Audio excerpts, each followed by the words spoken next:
pressure plays from the bayou to the turf. Soul and blood, yeah. 181 pressure plays from the bayo to the turf. We don't break, no. Souls and blood, yeah, we set the pace. Every take heavy, we control the game.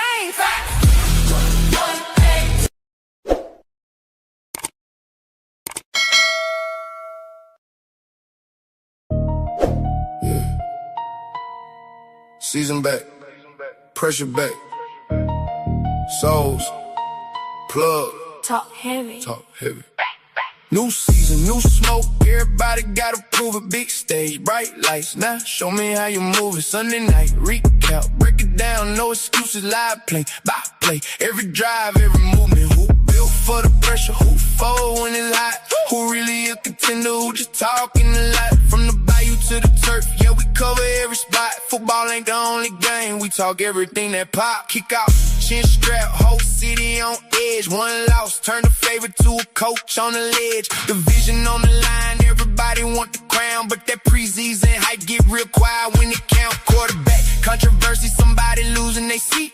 With rookie came hungry, veteran feeling the heat. Big contract sign, now the pressure increase. You want a superstar money, better play like a beast. Red zone, fourth down, crowd hold their breath. Too many drill, that's where legends get tested. We don't watch highlights and pretend that we experts. We watch every snap, then come back with the verdict. New season, new smoke, everybody gotta prove it. Big stage, bright lights, now show me how you move it. Sunday night, recap, break it down, no excuses, live play, by play. Every drive, every movement, who built for the pressure, who fold when it's hot, who really a contender, who just talking a lot. From the bayou to the turf, yeah, we cover every spot. Football ain't the only game, we talk everything. Souls got the question, plug, gon' challenge the tape, no safer pins. When the numbers look fake, AFC loaded, NFC got dogs. Everybody look dangerous till December get hard, but we bigger than Sundays, don't get it confused.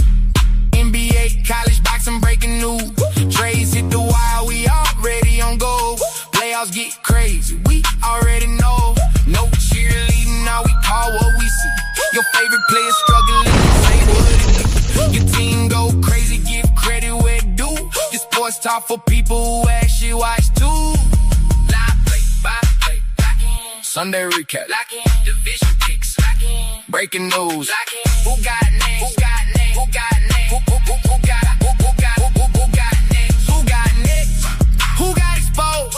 Who took the money then forgot how to perform? Everybody got opinions when the cameras ain't on. We keep that same energy when the scoreboard come on. Season back, new smoke, let the argument start. Souls and plug breaking, every matchup apart.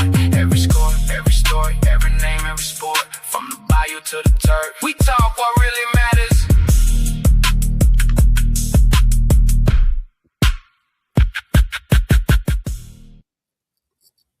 What's good, y'all? Welcome to 1181, from the bayou to the turf, best sports show on earth.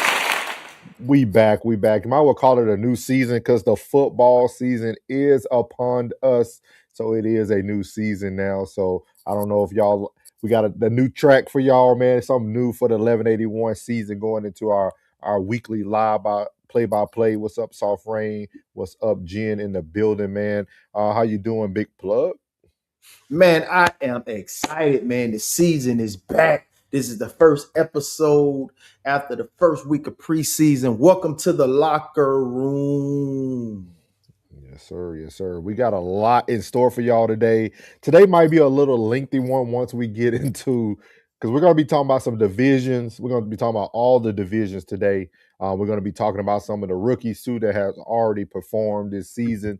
So we're going to start off as well with a little bit of just things that are going on in the sports media as well. But I'm telling you, the meat and potatoes will be towards the tail end when we start breaking down these divisions. This will be our prediction. And then I want to say next weekend will be our draft. We'll be having a live draft for the Fantasy Football League. Plug is the president of that league. Is it the name on the chat? Yeah, it's the Dead I'll let you say it because you go ahead. Dead ass serious fantasy league is the dead ass serious. Everybody that's talking, everybody coming into the league talking about they want the bag. They know what they're doing. They're gonna pick the best team. Hey, so we just here for it all, man. It's all I'm here for it. So we're gonna do it live. Yes, we will be doing it live. Everybody will be on stream and we're gonna have a good time. Soul's gonna do his, I'm gonna do mine, and we're gonna be live, and it's going down 1181, the official dead ass serious fantasy league. It's going down. Sir. Yes, sir. Big money on it. Everybody putting a good little one note in there, a little C note in there. So let's see, light work. That's gas money nowadays. That's gas money nowadays. So it's gonna be serious, man. We got a good lead on hand. I already seen the chat was going crazy. Plug was able to get some people to lock in as well. So we got some new people this season, or people that I'm probably new to, but Plug will know them. But we'll get the season rolling, man, this year. It's going to be a good season. It's going to be a good season. Yeah. I think a lot of people learned a lot from last fantasy football season. Yes, indeed. We're away from the superstar. It's no longer the superstar draft. No, it's going down, man. You got to know what you're doing. You got to know what you're doing, big man. Facts. Yeah. And hopefully everybody can come in and make this thing exciting.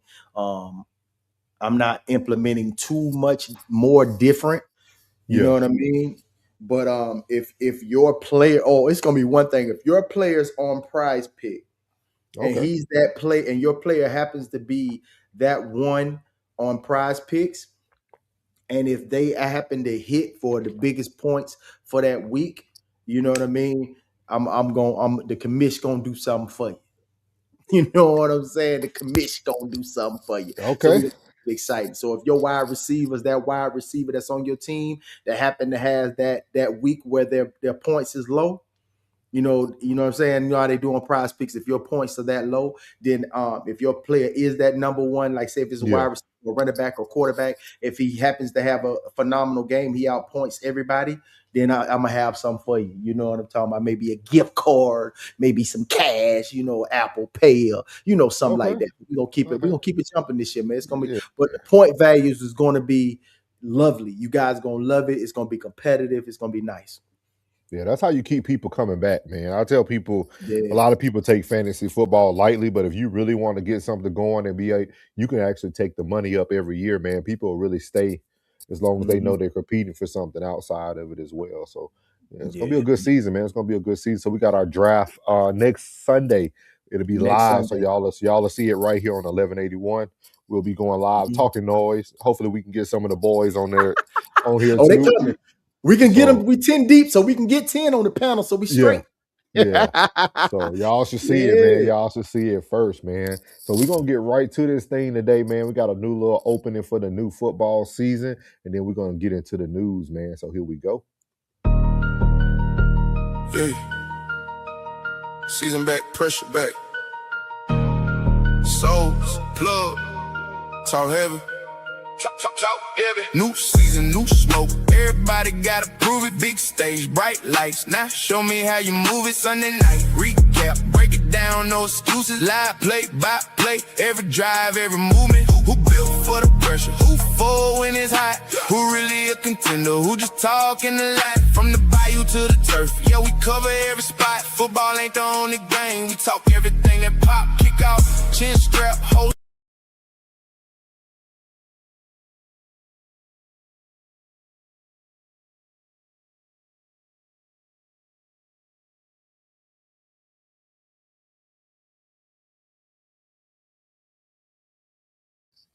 Is it black on your side too, Plug?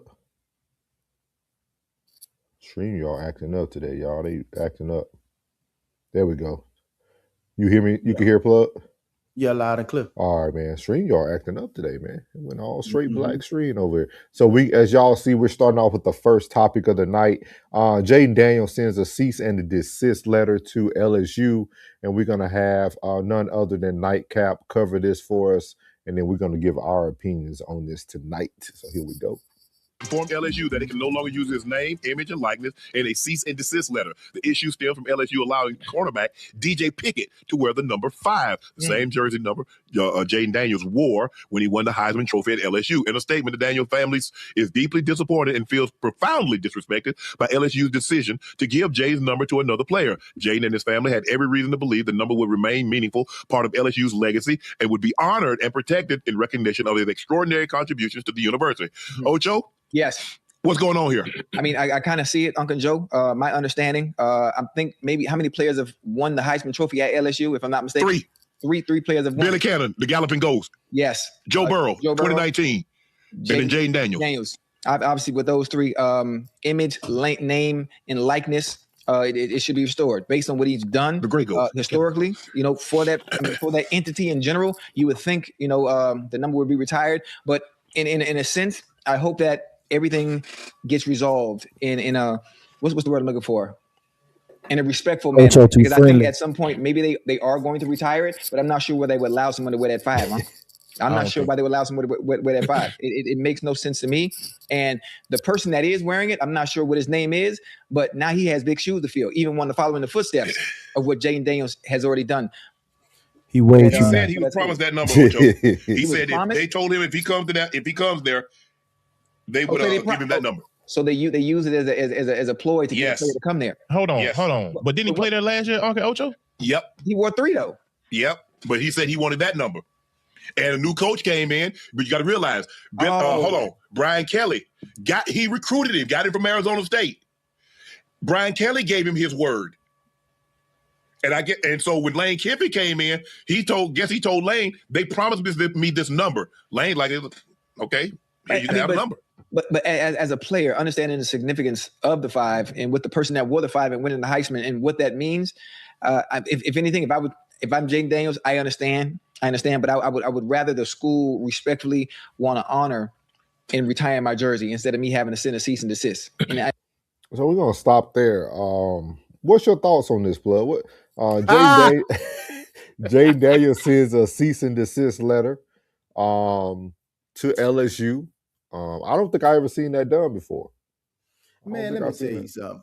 When Cam got his jersey retired, Cam did something that ain't been done in a very, very, very long time. And that's win the Iron Bowl against Alabama, an in-state rivalry. Cam went undefeated. Cam won the national championship. Cam won the Heisman. Cam was number 1 pick in the draft. Cam was rookie of the year. Cam was an MVP. And Cam was a Super Bowl player. Made it to the Super Bowl. He deserved to get his jersey retired. Jayden Daniels, let's be serious, my boy.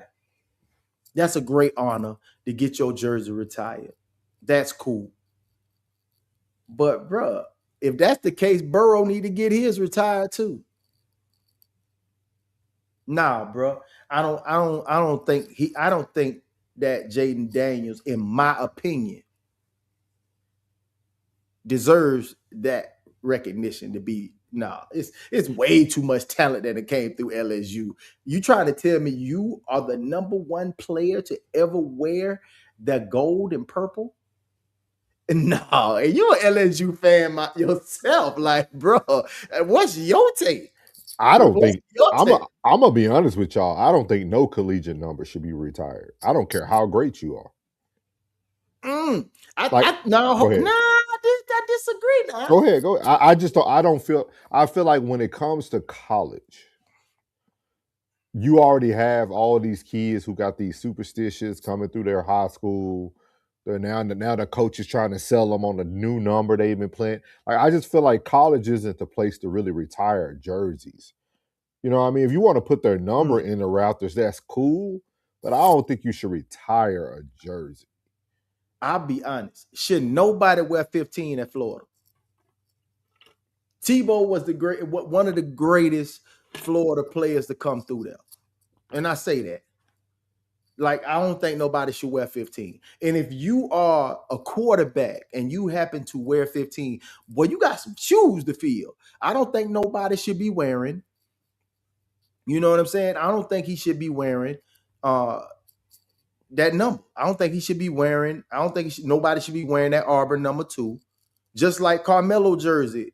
Nobody should wear Carmelo jersey. I don't think nobody should wear LeBron jersey in through that high school. I don't think it's certain players that set a certain precedent in the sport in which they play that I think that player got to get blessed into wearing that number. Like everybody who come through Dallas before they put on that 88, they got to be like that. Before they wear that 88, boy, you got to be him to put on 88. Because that number's significant. You know what I'm saying? Like to come through Atlanta and you want number 7, man, you got to be like that. You want to wear 21? You need to be like that. Because that number, I got to go ahead. But are you comparing Tebow to one season? No, I'm comparing Tebow to his entire collegiate career and what he represented for that institution. And I'm not even a Florida Gator fan. I ain't even if I'm Florida State. Yeah. You know what I'm saying? But to wear that jersey, you have to be him. You can't just put that number on because everybody, that's nostalgia. Because if I go through the Dallas Cowboys and I say 22, you know who that is. I say 88, you know who that is. I say number 8, you know who that is. Yeah, you know who that is. But think about it in this manner, though. Let's go. Are we judging someone on collegiate greatness or greatness? I think it's significance. Significance to just that environment. To that number and what that to that franchise and that number to that franchise. But look how it sounds though. We're retiring a jersey in college. Yeah. To a person who the NFL didn't feel was valuable. Hey, but it's still I'm just like, but you see what I mean though? Like it doesn't take away the impact. Yeah, but you also got to think about these kids are coming in. They don't even know who Tebow is. You know what I mean? Like some of these kids don't know who Tebow is. But that's the thing. You got to do your history. But these kids don't care, plug. These young kids don't care, dog. Like, but you got to make them know. You got to let them know. I'm serious. Like when you think about it, like nobody thinks about how good Baker really was in college. Nobody goes back to think about that. Like nobody's really going back to see what Patrick Mahomes did at Texas Tech. Like nobody's really going back to like, my thing is if you're going to retire a jersey, I feel like that person's legacy needs to travel through all levels from high school, college to the NFL. Like you retired like Deion, I can respect it because Deion's legacy continued. If you were saying this person was so great and significant and then the NFL felt like they were irrelevant, that makes no sense when you think about it. Yeah, it does. I can see your point on that. No. I see your point. You see what I mean? There are fans who only watch college. They don't like the NFL. So what it means to that institution, that's where it begins. Like that's why I'm telling these cats when they coming in and they learning about football, this, that, and the third, and I'm telling them, I say, dog, you gotta watch college. They're like, man, why? I don't really like. I say, you gotta watch college. You gotta see how it started. You gotta see why he got drafted in the position that he got drafted. Because you had to see where he's built like, that. You know what I'm saying? So it's like it's like that, bro. Like it's some cats that really changed the franchise, bro. Like when that was a trash franchise, a trash collegiate team, and that player came in and changed that whole, like that one player changed that whole situation. You got to give him his kudos, man. Regardless of what, if he didn't translate to the NFL, you know what I mean? Because everybody can end up in a bad program. There's been some good players, some great players that came out of college and went to a horrible program. You know what I mean? Jalen Ramsey being one of them. He came from Florida State University, went to the Jacksonville Jaguars, the cesspool of the league, and then boom, his whole career was like, fumble. So man, hey, you can't. When a player changes that whole situation, like changes that whole collegiate team to make them great, you got to be that guy. Well, how would you like to see the third best wide receiver on the Dallas Cowboys wearing 88? Or you see that number 22 on the sideline, he a backup. You're gonna be like, nah, it ain't gonna hit different, bro. Yeah, but see, we're speaking on two different levels of sports, though. In the NFL, I respect it. College, I Mhm. don't. You see what I mean? Like, I think it's different when you're asking someone in college. Now, I can understand the NFL. That's the top of the mountain. That's the mountaintop. Mhm. That person. That's what Mhm. I'm saying. Like, Jayden Daniels was great for LSU, but he also is not an original Bengal either. He came from another university to Yeah. LSU. Yeah, he You know came what I from mean? Arizona State. And Yeah, then so like it, now that's tough to say. That's tough to say. Now they started there and ended there. Like, Cam didn't actually get to touch the field yeah, in Florida. Florida, So yeah, he's already gone. So he went to JUCO, left JUCO, went to Auburn. yeah. His first time touching that field as an Auburn Tiger, he went undefeated. The Iron Bowl is huge. If anybody ain't familiar, the Iron Bowl between Auburn and them boys up in Tuscaloosa, the Crimson Tide, that's a huge situation. So you got to win that game in order to be stamped as stamped as him. And I think that's what created his whole entire legacy, winning that Iron Bowl. And how they won it and how he balled, like, man, although his pro career did pan out, at that collegiate level, yeah, it was like that. Tebow won too. I got to get Tebow. I Even mean, Reggie Bush. but you got to think about it. LSU has had a lineage of great quarterbacks Hell yeah. in college. Hell yeah. Like, you know what I mean? Like we had people like Matt Flynn. You had people, coming up the booties. You know what I mean? They came straight out of Shreveport. Like we had great quarterbacks Yeah. throughout LSU history. Yeah. But their jersey numbers aren't retired. I don't think Jayden. I agree. I agree with you on Jayden. Hell no. Oh, so you don't. So you don't. Okay, so you don't think Jayden should No. be? Okay. No, Okay. no, At least Jayden, we on level ground with that one. no, Okay. Jayden don't deserve that. No. Okay. But No. you do feel if somebody comes in and really put their stamp on it. Yeah. Gotcha. Yeah. That's why the names that I was specifying, like those guys changed that franchise. You understand? Like they came in and did something ain't nobody did before. You know what I mean? Like they came in and whoop, them boy was like that. Jayden was good, man. Jayden was good. He got to his first year in the league, he was good. But no, not retire worthy. No, hell no. Do you think this? Do you think this is? Do you think this is Jalen or his mother's doing? I ain't going the IU road, but hey. But I would have to ask him this question. To be completely honest with you, hey, bro, you really think you was like Cam? You really think you was like? You think your impact was like Cam? You think your impact was like Tim Tebow? Do you think do you think your impact was like Charlie Ward? Do you think your impact was like that? Do you really think your impact at LSU was like that? No, I don't think so, bro. I think 5 years down the line, we won't be talking about Jayden Daniels at LSU, bro. Yeah, Whatchamacallit came out on his podcast, the something Deep South, I think it's called, with Leonard Fournette. And and he was talking about like he don't feel like the number 7 should be worn. Because he said not just him, it was some other greats before him that wore it. But he was saying that it's just the name of the game now when it comes to the NIL. The coaches are promising kids that they're trying to get, and technically it should be about the university, not the player. Yeah, like you want the legacy of your university to keep building. You know what I mean? Yeah. Like he said he understands, but he also feel like it didn't require like a cease and desist. Like, and Leonard Fournette made a more impact at LSU to me than Jayden Daniels. That's what I'm saying. Yeah. See, Jayden Daniels just won. He just won the Heisman. It made it bigger. For sure.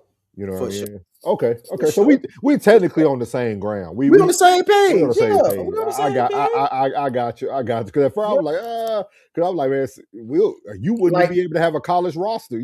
People be out here with number 88, 99. Like you wouldn't have enough numbers.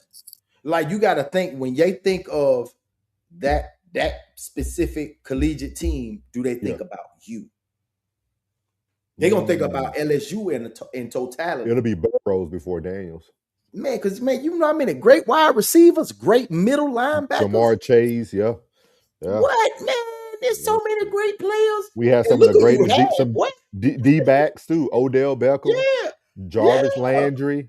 Come on, man. Come That on, is man. true, dog. That is true. That You is really true. think Yeah. like when you look at that franchise, you say, Yeah. damn, you think about him.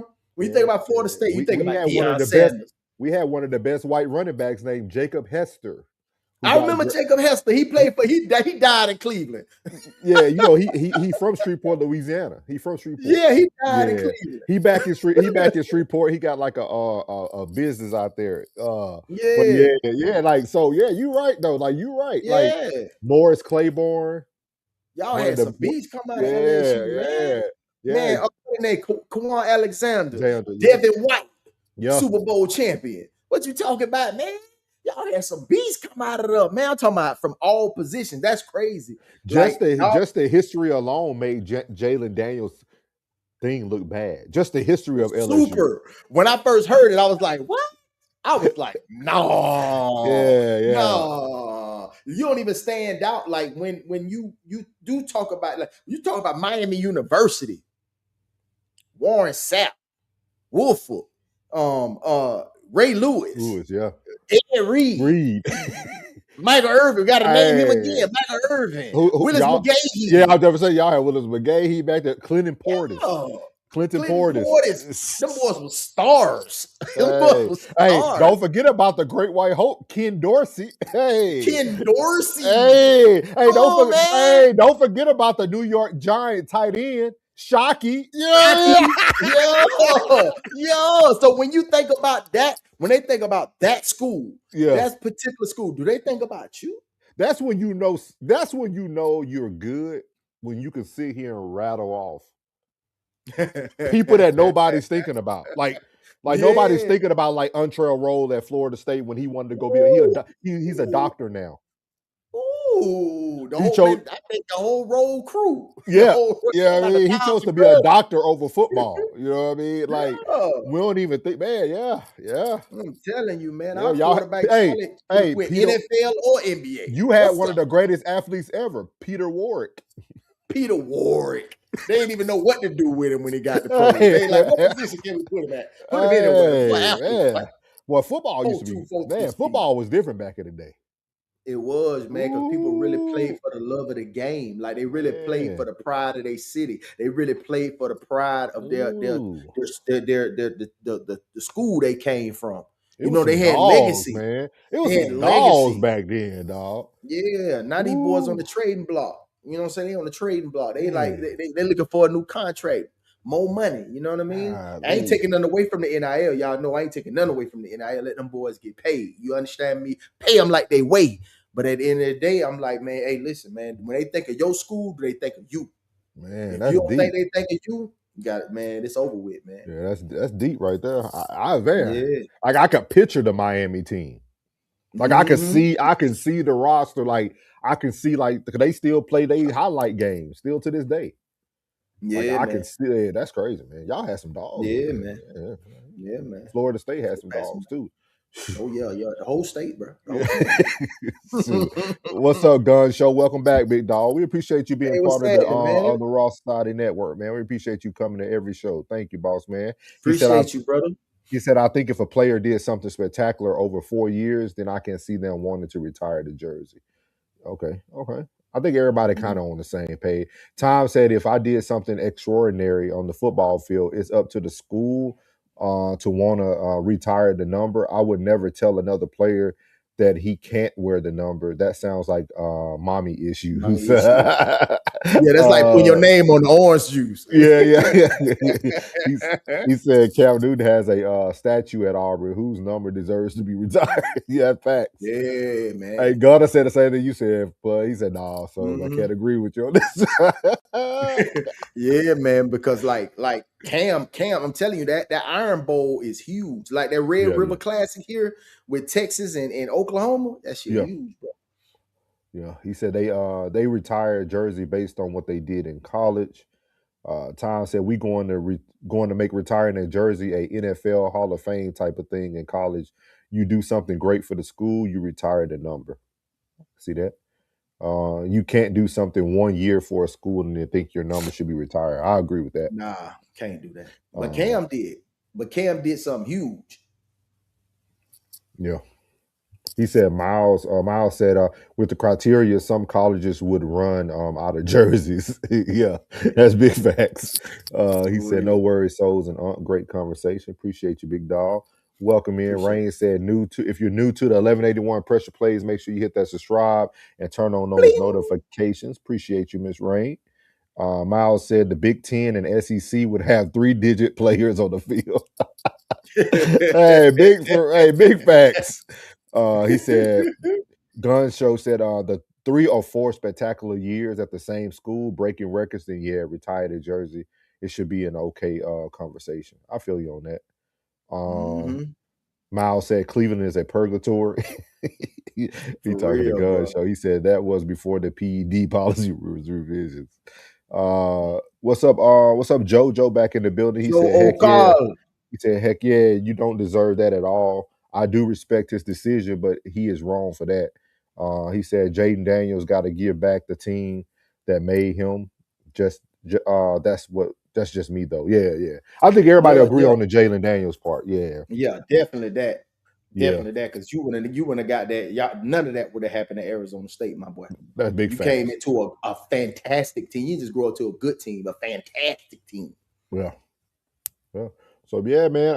And everybody's been on this kind of same sentiment. I haven't really seen anybody go over the top. I seen the New York Mets baseball team actually had memes and everything about it. They were actually talking about them pretty bad, which is crazy. So shout out to Jayden Daniels, man. Focus on the football season, dog. It's bigger things to worry about in college. I can tell you that right now. Get those commanders to where they need to be. So as we speaking about things that happen on the field, man, we're gonna transition into the Jags coach, man. The Jacksonville Jaguars coach made a statement that I think Plug will really appreciate, and I think y'all in the chat will appreciate too. They asked him a very important question, and he stated, "What matters is what happens on the grass." So we're gonna play this real quick because I thought it was actually a very good interview for the Pivot. I think Ryan Clark getting back out of his bag. So here we go. Felt like there was an attitude that you walked on the field with every single time that you wanted to compete. Obviously, being a former player, I mean, UMass Hall of Fame, you understand what it's like to be on the grass, but sometimes coaches want to take that away from players. Why did you feel it was important to show them that you were in the fight with them every single day? I appreciate you saying that, first off. It's something that was instilled at a very young age. Watching my dad coach D3, Salve Regina, small school in Rhode Island. They'd have to pull out cars at night to practice because they needed lights. And to see the players get dressed in the dorms. And a coach at Brown, to where those kids got into the Ivy League school and they could quit day one, and they didn't. Wow. And to just see football at its purest form in terms of like, why are you playing and what's your why?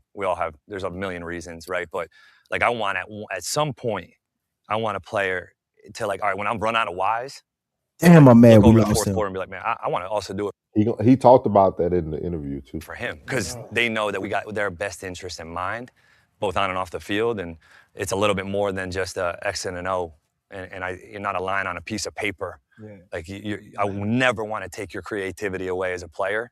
I think that's what's the art of the game. It's not the design. It's them. It's those guys doing it. And I can say a lot from holding a clicker and looking at the sidelines, but on Sunday, I'm a caddy. You know, like that's how I look at it. Like, I'm a caddy, man. I mean, it's, hey, I can suggest this. Mm-hmm. Here's the thought process, but we've gone through this already. We've already been through this process through the practice rounds. Like, next play, next shot. That's all that matters. And coach, people call you a player's coach. Some people think of that as a negative. It's like, oh, he's soft, he's hanging out with the guys, they're laughing and playing.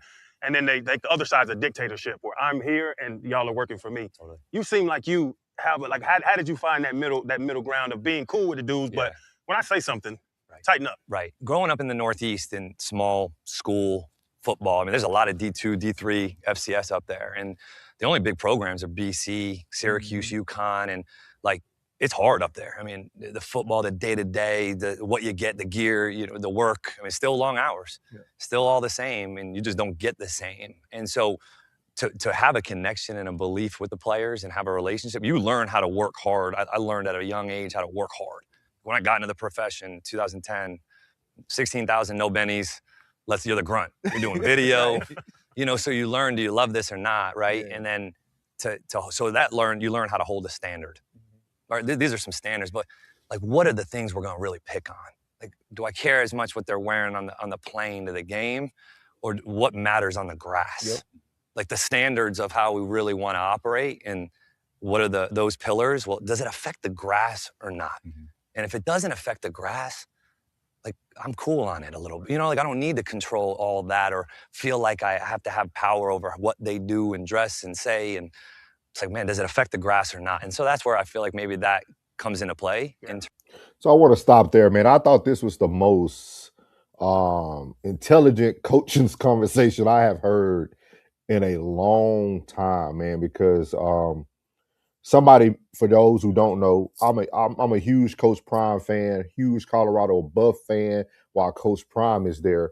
But that is Coach Prime's biggest problem, from what a lot of seasoned people talked about, was how he doesn't want the kids to wear slides and he wants them to dress a certain way.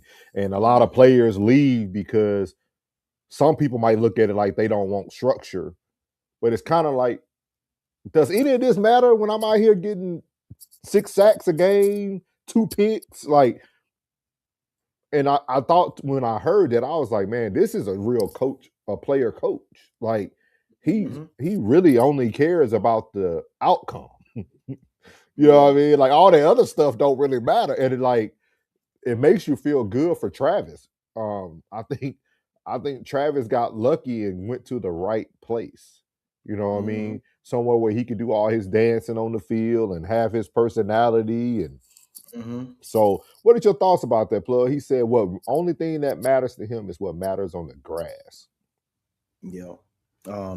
I like his philosophy. I liked his philosophy when he was with us. Yeah.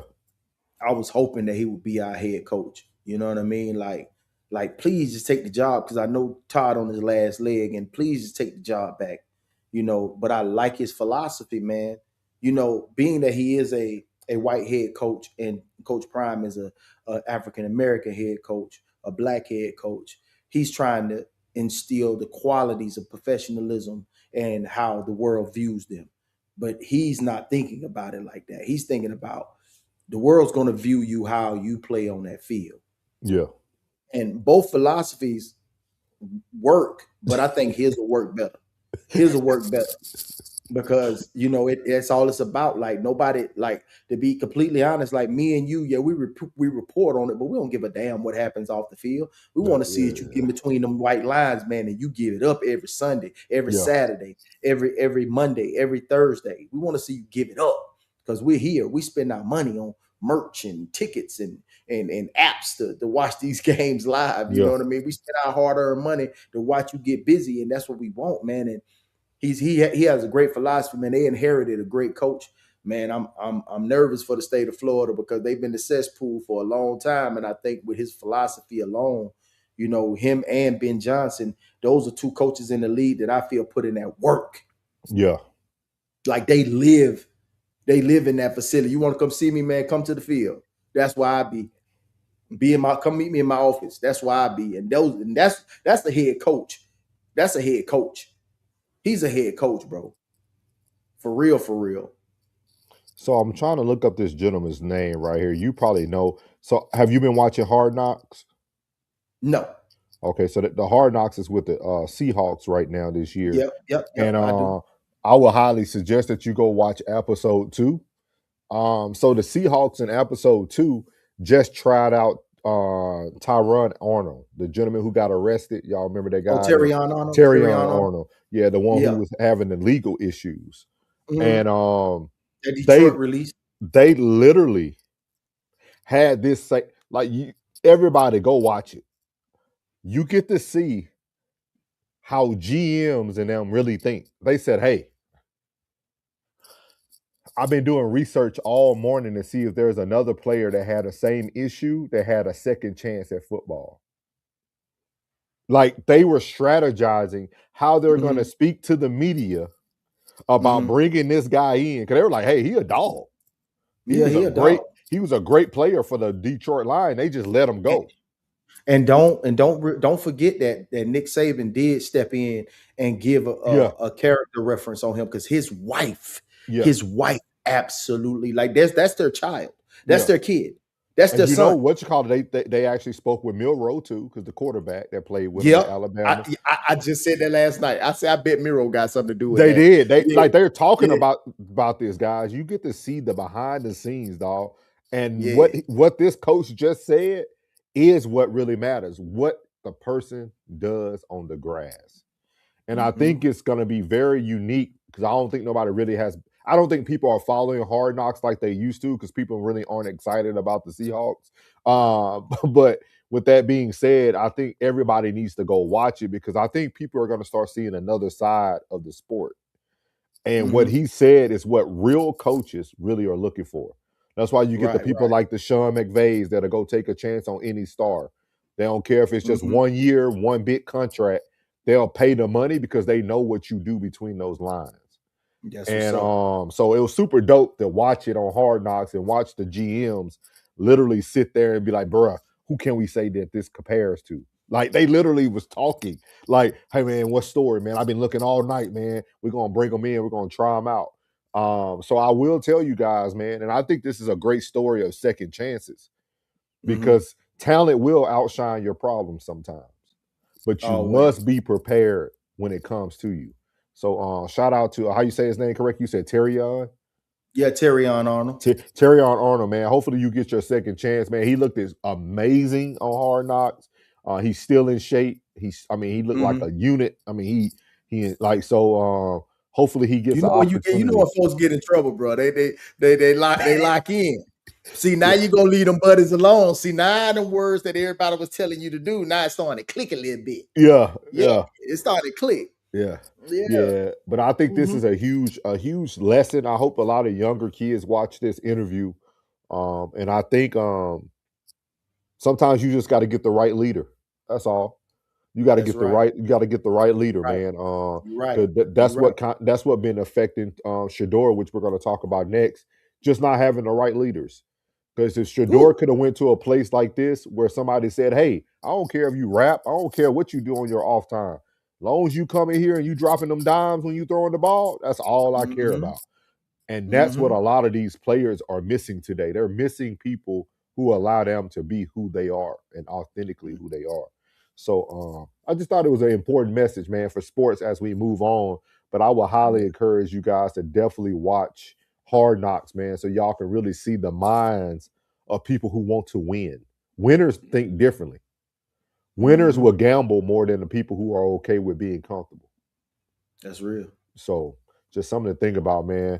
So as we speak about Shedeur Sanders, man, we're going to move on to him next. So y'all all seen that Deshaun Watson got the first start. I do have some thoughts about this because I think there's more to this now, especially with Todd Monken. I think he kind of playing in our face, to be honest with you. I got my thoughts. My thoughts on it. Okay. So we're gonna let Marcellus cook this up real quick because Marcellus been big on this the whole time. He already stated that he said that Shedeur wasn't going to start regardless. But we're going to hear him talk a little bit, and then me and Plug are going to give y'all our breakdown. So here we go. I told y'all they wasn't going to start that dude. There's 230 million reasons why you shouldn't start him. But second of all, y'all keep thinking somebody a hater when they say, dog, he got some issues to work through. He still got some issues to work through from what I've seen. And now it's starting to be heard. Let's go. I think what's happening here is that Monken does not trust Shedeur Sanders to consistently get the team in and out of the huddle on a regular basis, okay? And that's why he's playing a guy who's a pariah in the town in which he's employed ahead of Shedeur. That is an indictment of Shedeur Sanders. I don't know how else to look at it. Now, I have a sense of where I think this is going, and I want to be clear. I'm not reporting anything. How many times does Andrew Berry trade a quarterback as we go through training camp? It happens every flipping year. Guys, I think we're approaching the end of the Shedeur Sanders era in Cleveland. I do. Wow. Apparently, he's splitting second-team reps now with Dylan Gabriel. Again, that's not me doing that. That's what the coach is doing. I think what's happening. I want to hear the pariah part again before I go there because I got a little confused. Here is that Monken does not trust Shedeur Sanders to consistently get the team in and out of the huddle on a regular basis, okay? And that's why he's playing a guy who's a pariah in the town in which he's employed ahead. Okay, you talking about Watson. All right, blah, blah, blah. Let's say this, because I think there's another video on this, Shador. I think there's another video of this. Here's the thing about Shador. You can even hear it in the reporting. He is such a star. And, I mean, a lot of it is the covering of his father and Deion Sanders just being who Deion Sanders is. But he's such a star that people can't even cover him without fear of, like, retribution. And, like, oh, my God, I'm not saying this. I'm just showing you what they said, or I'm showing you what they're doing. And, like, we just can't honestly report on it. At least I can't. But I don't hear a lot of people doing it without all these qualifiers. Like, all these qualifiers is going on for Shador. I play football, y'all. Let's cut through it. In football, you ain't got no time to be playing no games, talking no crazy. Okay? You ain't got no time to be pussyfooting, as they say. Excuse my French. Say the truth. The truth is Well, this. tell us though, we playing, dog. Y'all, Deshaun has showed peak powers that are insane in the NFL. And with those peak powers, they're going to still, hey, let's see if he still got some of that left. Shador has had flashes that make people say, interesting. But that's not the same. That is not the same. Oh, here we go. Okay, a little more on this. That's not the same. Okay, that's not the same thing. We're not going to let Shador Sanders, if you're an organization, go out there and supersede $230 million to see if he can roll the dice. And I got to start getting on X more. I know you be on X, plug, because you were seeing videos over. I got to get more on there because it'd be better coverage on X. And become consistently great. We're not. Part one. Part two, you haven't been consistently great. So why even roll the dice? Let's go. I can't understand why the Cleveland Browns organization is even entertaining Deshaun Watson being the starting quarterback. I'm with you. It doesn't make any sense to me. He's not your future. And quite frankly, he's undermined what your present could have been. Like the Deshaun Watson trade, let's be clear about one thing. The Deshaun Watson trade was a big bet that the Cleveland Browns lost out on, and it ultimately led to them dealing Myles Garrett. Because they were playing Let me stop there. Yep. Myles was like, look, y'all can't figure out your quarterback situation. Hey, I get it. But if you don't have a quarterback, you don't have a chance in the NFL. And that means you don't have belief in them. You don't have the resources. You don't have the quarterback. And right there, if you tell me you got two quarterbacks, they say you have none. That's the old adage. You got two quarterbacks, you got zero. You don't have one. And if you're Myles Garrett, who is chasing greatness, who's chasing Bruce Smith, who's chasing Reggie White, some say maybe already on that level. I don't, but respect. He still got games to play. He still got sacks to get. He gets some of them rings or a ring. You surpass Bruce. Bruce doesn't have a ring, and I don't even know why that's in the equation for a DN. But, hey, let's just play the game that they're playing. If they want to play the ring game at great D-line play, Aaron Donald got choice but to move on from Myles Garrett. Because guess what? Even with the reigning defending player of the year, and a guy that reset the single-season sack record, your team finished with a 5-12 record. Not only did you lose Myles Garrett, CC, you could also argue that you lost a two-time Coach of the Year in Kevin Stefanski. Very fair. So you've lost a lot of talent out of that building because of this one move, the Deshaun Watson acquisition. And you said he isn't the future and he hasn't been your present. He hasn't even been the past. He's only played 19 games since he was acquired, whether it's because of injury. So we're going to stop there. Plug, what's your thoughts on this Shador and Deshaun Watson? I know you were kind of like Marcellus Wiley. You were already kind of set on like what you would look at it or what you would do from that standpoint. So when it comes to the money portion of it, being that this is a business, they both look about the same, but one has been playing football and the other one has not. You know what I mean? Okay. Now I have to get those reps, but it seems as if he had command. There was a lot of I'm gonna tell you something. A lot of the passes that were dropped, his stats would have looked a whole lot better had these guys would have caught the ball. Deshaun looked sharp. Yeah. He looked sharp. You have to make a definitive decision. This is not a popularity contest. This is about the best man for the job. And I know people love this kid. But this is not what it's about. This is not what it's about. It's not about like and love. It's about the best man for the job. And So- right now, in my eyes, go ahead, brother. No, go ahead. I'm gonna let you finish. My bad. The best man for the job right now, to me, is Deshaun Watson. We got to get our money's worth until he fails at the job, and then Shador takes over. It is what it is. But right now, I gotta go with Deshaun. That's just in my opinion. Let me ask you this though: can you Talk to keep Shador though? Can you keep Shador? Because we no longer live in a sports world no more. It's entertainment. We live in a world of entertainment. What the fans want. I mean, the fans showed it last year with Cleveland, right? They ain't even come to like the first half of the games because Shador wasn't being played. I mean, the owner literally had an empty stadium for the opening week. You know what I mean? Like, do you feel like it's just?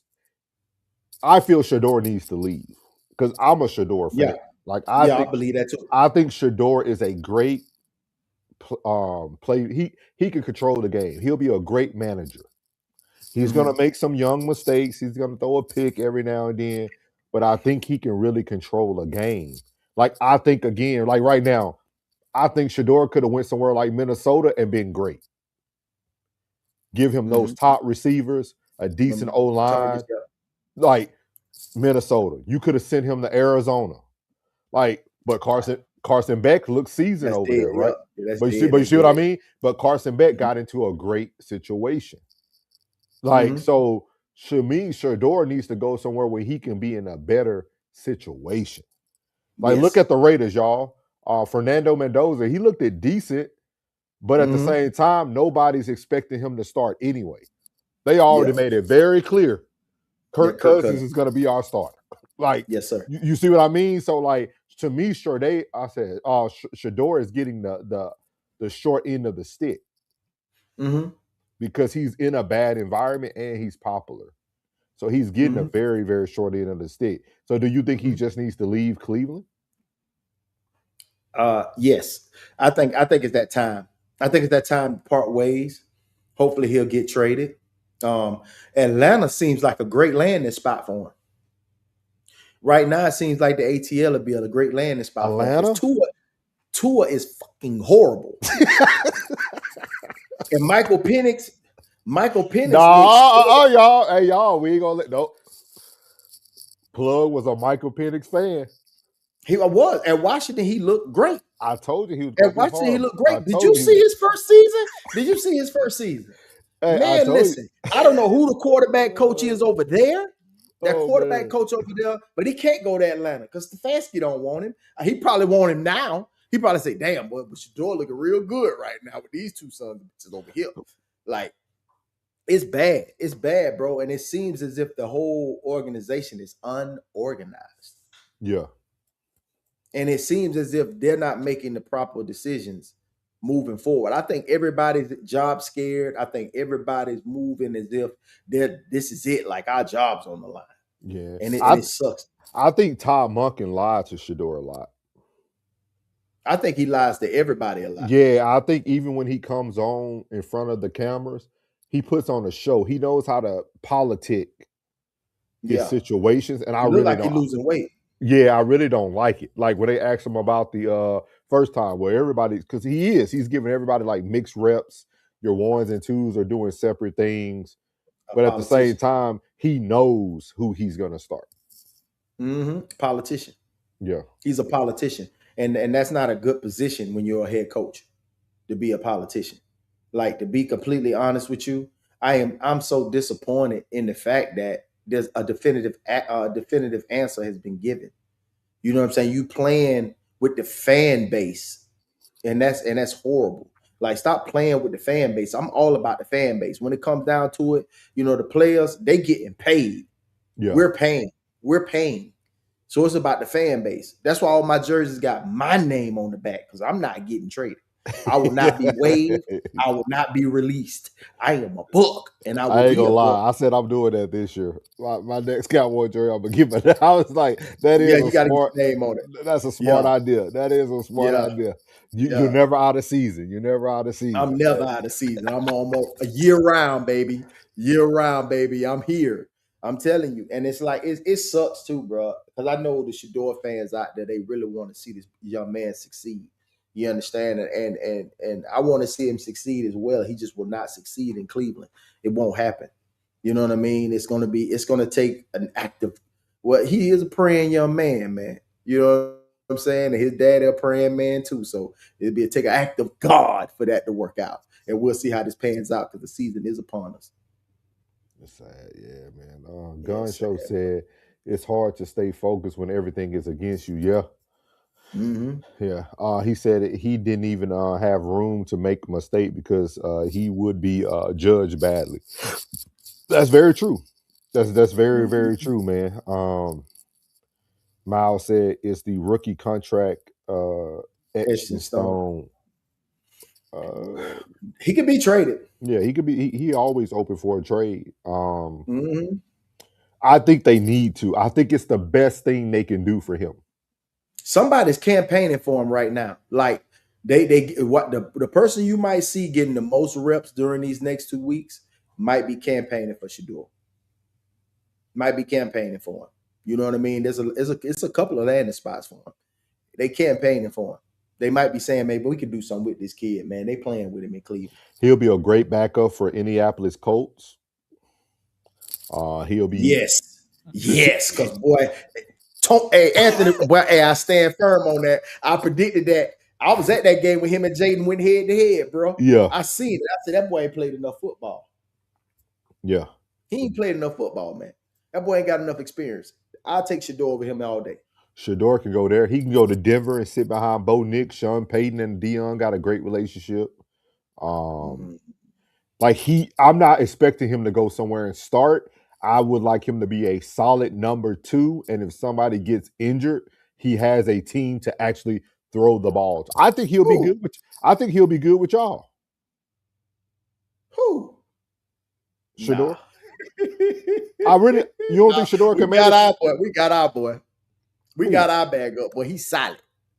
Jayden Daniels, number 10. Big 10, boy. Hey, Big 10 for the win, baby.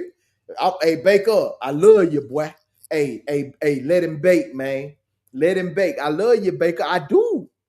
But boy, if you slip, Jaylen coming, boy. I'm telling you, boy, Jaylen there. I was like, hey, man, anybody I root for, they like that. I'm telling you, man, we're going to mess around and lose Sean Tucker, man, and I promise you, man, that we're going to go somewhere. He's going to be just like Rico did. Remember how Rico was looking over there in Carolina? Yeah. They all let him go. I'm telling you, boy, that boy going to go somewhere and shine. Right now, hey, the best spot for him right now, and I hate to say it because his old coach is there, is Atlanta. I think whatchamacallit wouldn't be bad for him either, though. The Washington Commanders. The Washington Commanders? Mariota? You know they got Mariota over But you're not you're trying to get Shador in an environment. Oh, an environment? Like to me, I look at Shador needs that Baker Mayfield treatment where he went from the one team, every team prepared him for what he's doing now. Like once Baker left Cleveland, every stop was not for Baker to be the star there. It was to build Baker into who Tampa Bay has received. Yeah. And that's how I look at Shador. I look at Shador as like a project, right? Like he has the foundation, but he needs to go somewhere where people can work with him. Like he goes somewhere like Washington where he can learn a little bit from JD. Mariota's not a bad person to learn from when it comes to the IQ of the game. They got a great coaching staff in Washington. And then Indianapolis Colts wouldn't be bad for him either. The Texans. The Texans wouldn't be bad either. Yeah. The Steelers, he said the Steelers gun. He could even go sit. He either could go sit behind Hurts in Philly. Not bad. Yeah, not bad. Steelers, man, I'll have to see how they look this year, man. It's going to be very different not seeing Tomlin on the sideline, dog. Well, you know, this. I'm predicting. Hey, I'm making a prediction right now, y'all. Depending on how the Carolina Panthers season ends up, Dave Canales will be the next head coach for the Pittsburgh Steelers. I'm just throwing that out there. Okay. And our OC will be our head coach next year. Those are my 2 predictions. And Jeremiah Love will win if he stays healthy. If he stays healthy, Offensive Rookie of the Year. No, he won't. No, he won't. My offensive rookie of the year, which we're going to get to very soon, my offensive rookie of the year is going to be out there in Baltimore. As long as Lamar can get that boy the ball, that receiver they got out there in the Ravens world, y'all know I'm not a Ravens fan at all. I'm not a Ravens fan at all, but oh boy, he like six. Sko coming. Sko, you said them Ravens. Sko coming. CCL Sko, where you at?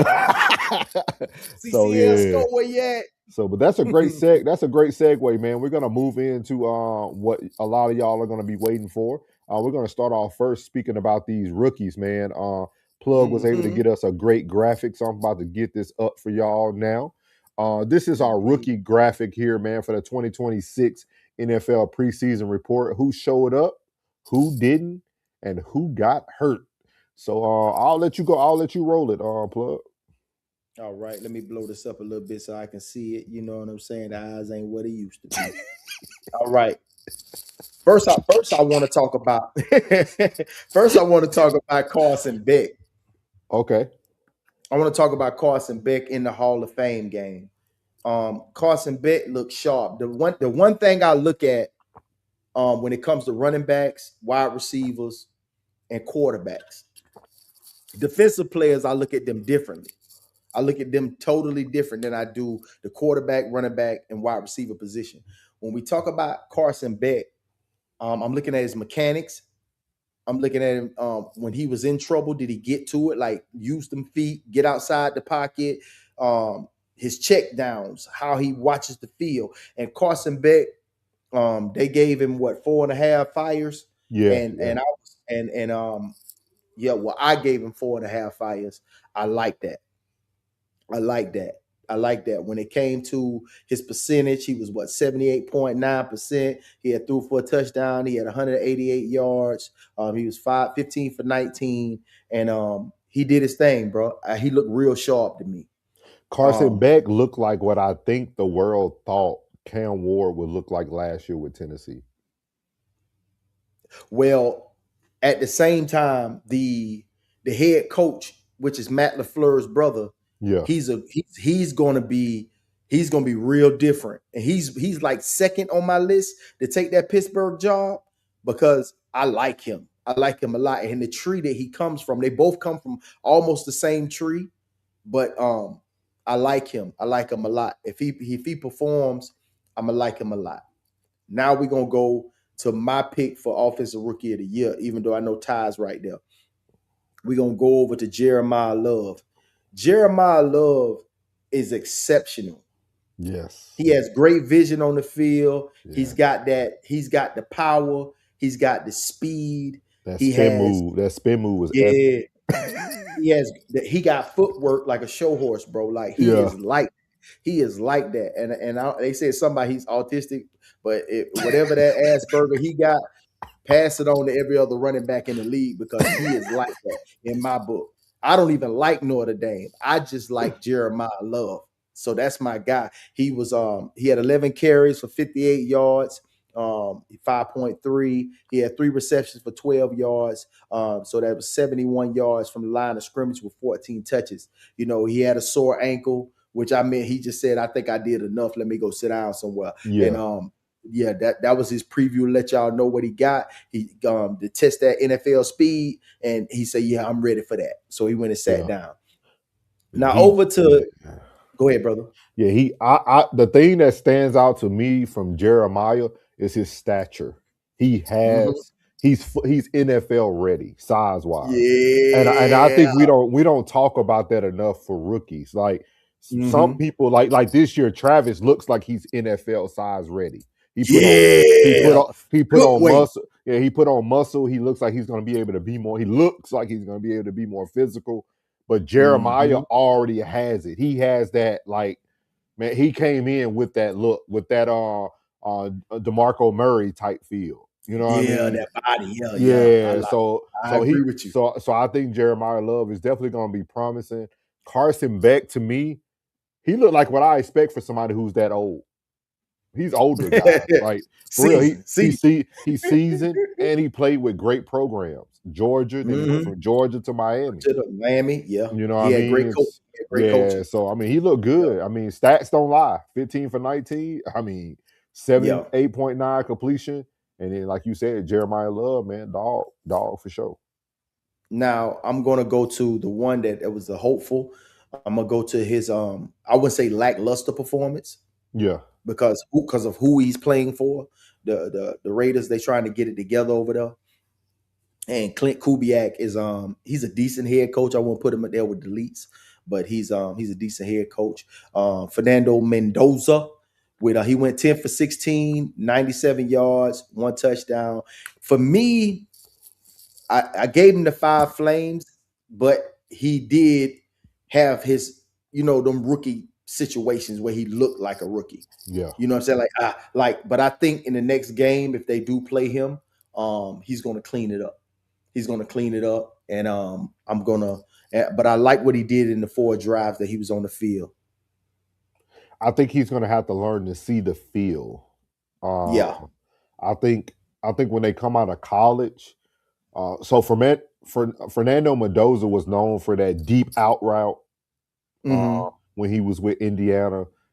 But the defense is way faster in the NFL. Like y'all seen him. He made some good throws, but like those plays that he normally would have made in college are no longer there. They're no longer that space is getting closed down very quickly.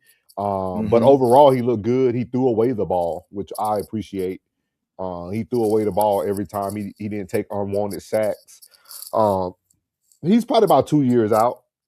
He's probably about 2 years out. I think the only thing that could hurt Fernando Mendoza if Kirk Cousins has that Kirk Cousins type year. Because if Kirk Cousins shows promise, you're gonna start building around him. They already got Ashton Genty.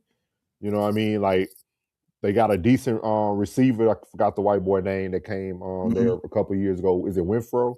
No. Hunter Renfrow. Hunter Renfrow. Like they have some decent. They have some decent pieces.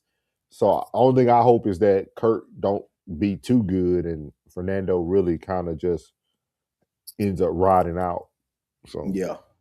So I'm gonna get to the guy that I thought would be a bust, and I leave him as one of the best outings out of the three quarterbacks that's up there right now, which is Ty Simpson out of Alabama Crimson Tide. But that's the difference. This is the difference between when you play a weak college schedule and you get held up to high regard, and you play a tough college schedule, and you've seen some of the most elite talent in college, and that's Ty Simpson.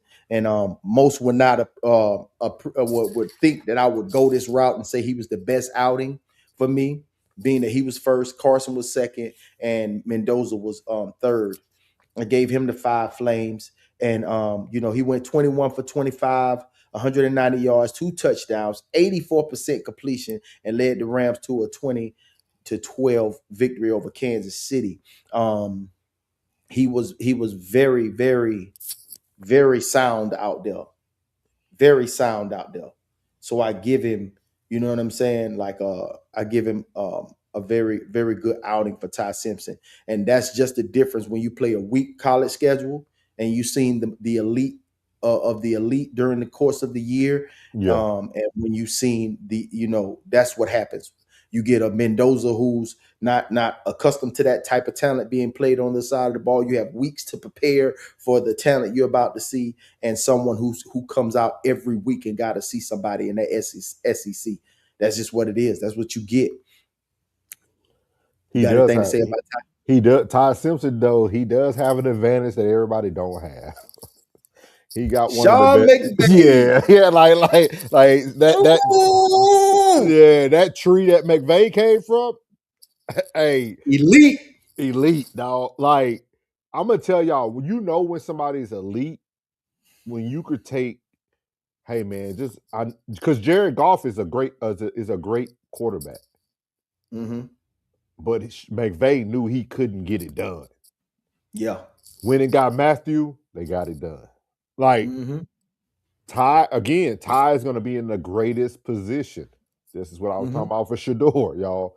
He's going to have a great preseason, and now he's going to be able to suck up all that information from Matthew Stafford, Sean McVay, great receiving core, healthy O-line. Like, Ty might be stepping in and be one of the top quarterbacks 2 to 3 years from now.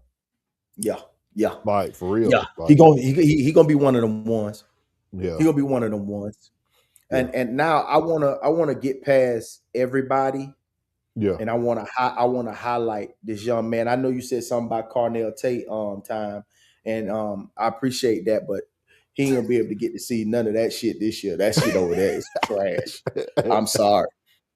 So I'm gonna get to this man, Dejon Stribling out of San Fran. This young man surprised the hell out of me, but he seemed to be he's the type of wide receiver that's a dirty work. And I love dirty work wide receivers that go and get it. When they make a mistake and they come like they hit it seems like you don't think they do that, but I think like he goes and say, man, go at me again. Yeah. Go at me again. Like get to me. I got it. And everybody like, all right. Like they just agree. And then he went out there. Boy, that boy, I like him. Bro. If they put him on the field with these injuries they got, he gonna see some play. And I like him. I like him a lot, man. I like his style, bro. He seemed like, you know what I'm saying? Like, I don't give a damn about the money, man. He seemed like one of the guys that says, trust the process, the paper will come. I like him. If they do anything else, they better play that young man. He gonna eat. But too, man, receiver, D-back, and defensive end are 3 positions, dog, that like you really don't have to be popular. You just got to go out there and be a dog. And go eat. Like once you go eat, everything else, see, like all this other stuff, you need somebody to put you there, like quarterback, like, but receivers, because you got them on there. You about to start talking about Camden Brown and all that, but like just it's people don't understand, man. If your kids are undersized or whatever, but they got that dog in them, if they can be a defensive end, a receiver, a cornerback or safety, somewhere where they just got to go out there and get it. I'm telling you, dog. Like plug. That's a great man. That's a great pick right there. Man. That's a great pick right there. Yeah, man. So all these guys on here, you know, from Katron Allen, he looked decent. Yeah. 20. He had they worked him. They made him earn his check. He had 23 carries. They worked him, and it was another guy that I didn't get on here that I really wanted to talk about, and his name was Young. He was the running back number 10 for San Francisco. Yeah, and that young man had a big bowl out there. That boy had a big bowl. He had ramen, he had shrimp, he had the Cajun seasoning. The boy was playing like the rent was due. Like he made promises. Like that boy made promises that he had damn sure say I'm gonna keep. That boy was outstanding, man. And he didn't come to me till after I made this up. Yeah. You know what I'm saying? Like he didn't come to my mind until I made this up. And then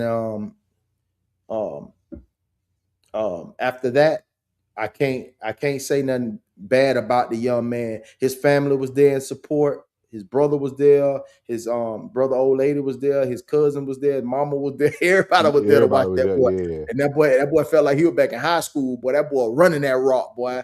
Much love to that young man. When I get his name, I'll definitely give it to you guys. But Carnell Tate was a bad outing.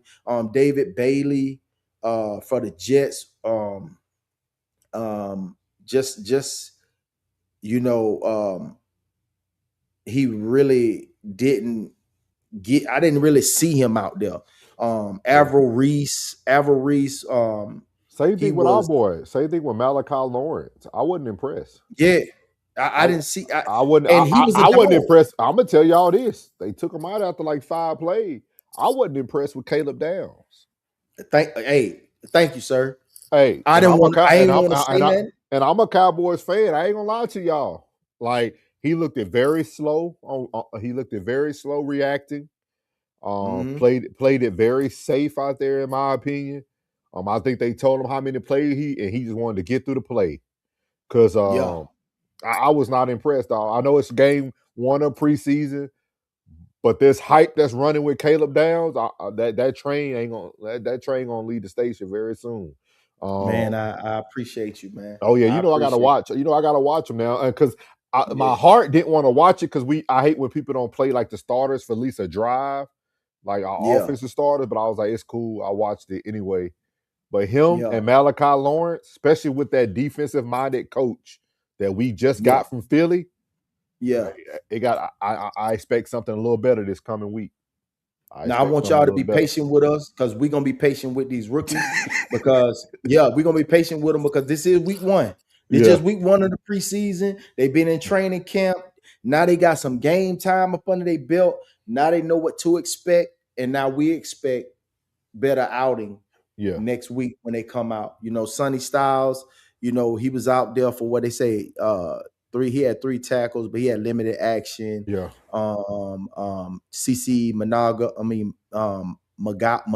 Maui Gal, whatever his damn name is. He had 32 snaps out there. Showed power and good footwork. He was pretty tough out there. But you didn't really notice what he did. You know what I'm saying? There were no standouts. There was no standouts. You know what I mean? But they was there. You knew they was there. And other than that, man, everybody. I got the top 8 list. You know what I'm saying? The power board. Ty Simpson. You wouldn't put Brown in front of Mendoza though, because nobody was expecting that. Or you need to give him one more week, huh? One more week. I gotta give him. See if it's a fluke. See if the one hander was a fluke. Yeah, I got you. We're gonna get a chance to see. Hey, I forgot who that young man was that blasted the hell out of Jackson Dart. But whoever missed that block, whoever missed his blocking assignment, he is no longer with the team. We ain't got to worry about him week 2. If I see him week 2. Boy, he must have said, he might have did something promiscuous for the coach or something. But boy, that boy got blasted. I'm talking about, boy, look at here. What this really showed me too, guys, was that this was a very weak draft. Hey, hold up. You got to understand that this was a weak collegiate season. This was a season of that really locking in on the NIL. These were the first significant movements in the league now with the coaches and the staffs and the players. Like this season will be an awesome season of college football. Yeah, because most of the talent stayed still. Yeah, because I was looking, I'm like, man, this was a very weak draft, dog. Like, because everybody was anticipating starters to play pretty much when you really watched football around the world. Like, it was just like, if your starters weren't playing, every team had like a ones and twosies person here and there. But like, there's nobody that people are just dying and hoping they make the roster. You know what I mean? Like, it just ain't. Yeah. Like that, After looking at these names and stuff, I mean, me and Plug always talked about Jeremiah Love. Like that was an easy shoe in. Beck, I think it was all about what is he going to look like in the speed of football. Ty Simpson shocked me, to a certain extent. Mendoza's going to be Mendoza. He's older too, so no, he ain't that old though. He ain't that old. But he's seasoned for a college athlete. Yeah. He said, "Hey, coaches got to work to do a lot of new coach situations too." Yeah. Mm-hmm. Yeah. Yeah. Harbaugh. Everybody gonna be watching that, man. Baltimore and the New York Giants. Mm-hmm. That's what people are gonna be watching in silence this year. Yeah. Yeah. Hey. Was it Harbaugh or was it Lamar? Yeah, Was it like, Harbaugh or was it Lamar? I can't believe Zay got that money. that's what I'm saying.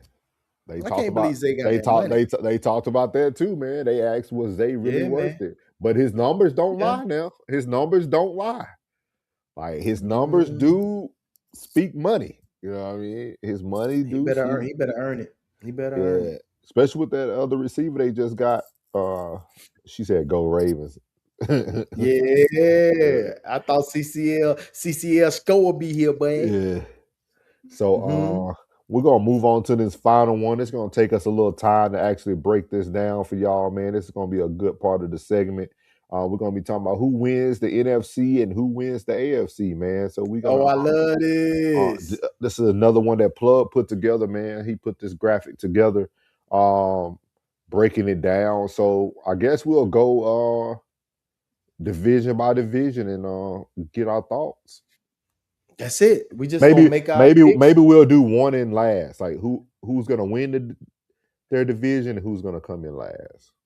For sure.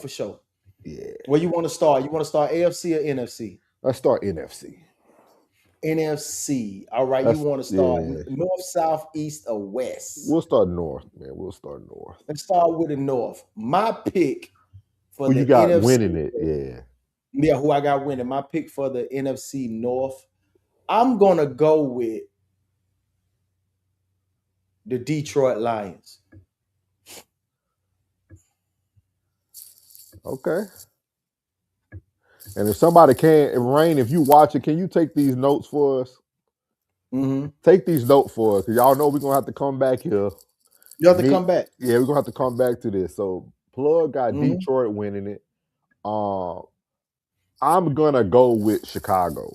I think Chicago, Caleb Williams is only gonna get better with the coaching staff.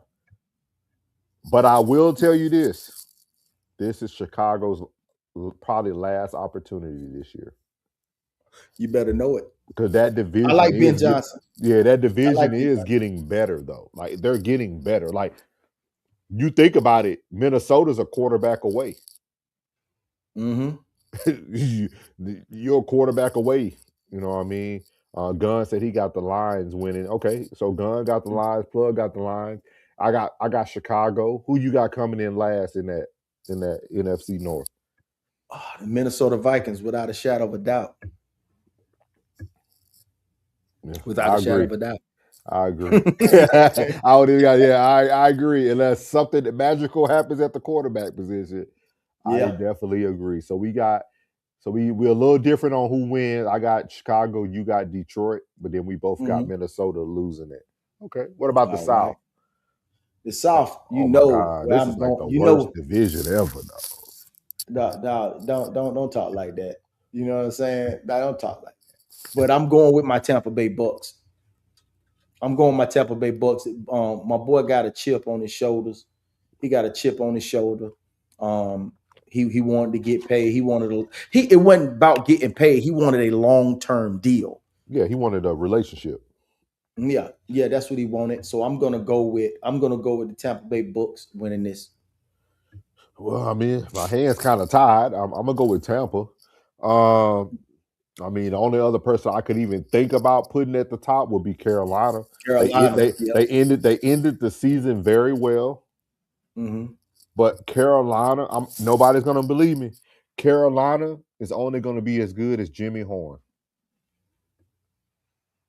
Jimmy Horn has to become that number one receiver this year. The boy got the speed. No, I'm talking about he gonna have to become the number one. Like I know what you're saying. I know what you're saying, but Jimmy has that star capability with that speed, the size. Jimmy Horn looks like Horn, like Joe. You know what I mean? Like he's built like, yeah, like Carolina. I don't know. I can't. I don't have enough faith in Bryce to put him number one. But yeah, definitely Tampa. I think I think Baker's going to prove his worth, but I think Baker's going to leave regardless. Mm-hmm. Yeah. So the last is definitely going to be the Atlanta Falcons. They have no chance. I'm gonna go with the Saints. I'm gonna go last. The Saints. I think the Falcons would. I think the Falcons would get a few wins just because of their receiving core. I think you will see some flash. I think you will see some flashes of a decent team with them. I got to put the Saints last. No, I'm going with the Falcons because Okay. I believe in Kellen Moore. I believe in Kellen Moore. I think he's going to be. Is he the head coach now or the OC? He the coach. He the head coach. Yeah, I believe it'll be Bucks, Panthers, Saints, Falcons. Okay. Just like that. So me and Plug both got Tampa first in the NFC South. I got Saints coming in last. Plug got the Falcons coming in last. This is for Rain. Rain says she's tracking. So NFC West. NFC West, I'm gonna have to. This is a tough one, man. It is. This a tough one because this is the toughest division in football. This is absolutely the toughest division in football, and my mind wants to go Los Angeles Rams, but my heart wants to go San Francisco 49ers. Just because it's Sean LeVay, Puka Nacua, Devontae Adams, Tyron Williams. I'm going to Los Angeles Rams, win the West. Yeah, I go with the Rams in the West. I'm going to go off on a limb here, y'all. I'm going to say Seattle is going to go first, and Seattle will repeat for the Super Bowl this year. Ooh. But that's just my thoughts. Okay. I like their defense. Their defense undeniable. I'm big about like energy and like cohesiveness. I would highly encourage people to watch Hard Knocks. I've never missed a season of Hard Knocks. Like I knew when Miami was going to have a horrible season because I seen how horrible Hard Knocks was. Mm-hmm. Y'all got to go see what's behind the scenes of Seattle. Okay. Yeah, but I'm gonna go with Seattle number one. And you without, got Rams, right? With them being the worst out of the four, I have to go Arizona Cardinals to be last. But they'll have a decent season. I believe they have a better season this year than they did last year. That's the toughest division in football. I'm gonna go San Francisco last. San Francisco last? Yeah, I'm gonna go San Fran last with everybody getting sick and hurt off of that radar. I mean, by that radiation right next door. Mm-hmm. I don't know why Mike Evans went there, but Mike gonna ball. Yeah, I'm gonna put San Francisco last, Seattle first. Okay. I think Arizona is gonna be the one who sneaks in. I think if Carson Beck could really lead, which I think he does have the ability to, like you said, and like y'all can't deny a good running game. Yeah, like if Love is sticking on all cylinders, and then you got Harrison out there, as long as he can catch a ball. Mm-hmm. Arizona got, and their defense ain't shabby now. I feel you. So Plug got Rams, I got Seattle, and then last place I got San Francisco, and Plug has the Cardinals, right? Mm-hmm. The Cardinals. So off to the east. Off to the east, man. Which it's weird that you said West is. I think East is the strongest, though. Absolutely not. I'm gonna say. Only reason I say that is because I think the East really, the games just mean so much more when they play against each other. Like the East really beats up on each other. You know what I mean? It's kind of like the NBA. The history. Yeah. So. Mm-hmm. Well, my pick for the NFC East has been my pick for probably for the last 9 years. Probably it's probably one season that I didn't pick them to win the East. It's the Dallas Cowboys. Thank you, plug. Thank you.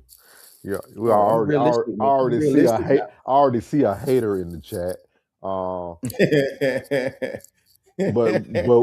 But Cowboys should win. Like technically on paper too, we should win the division.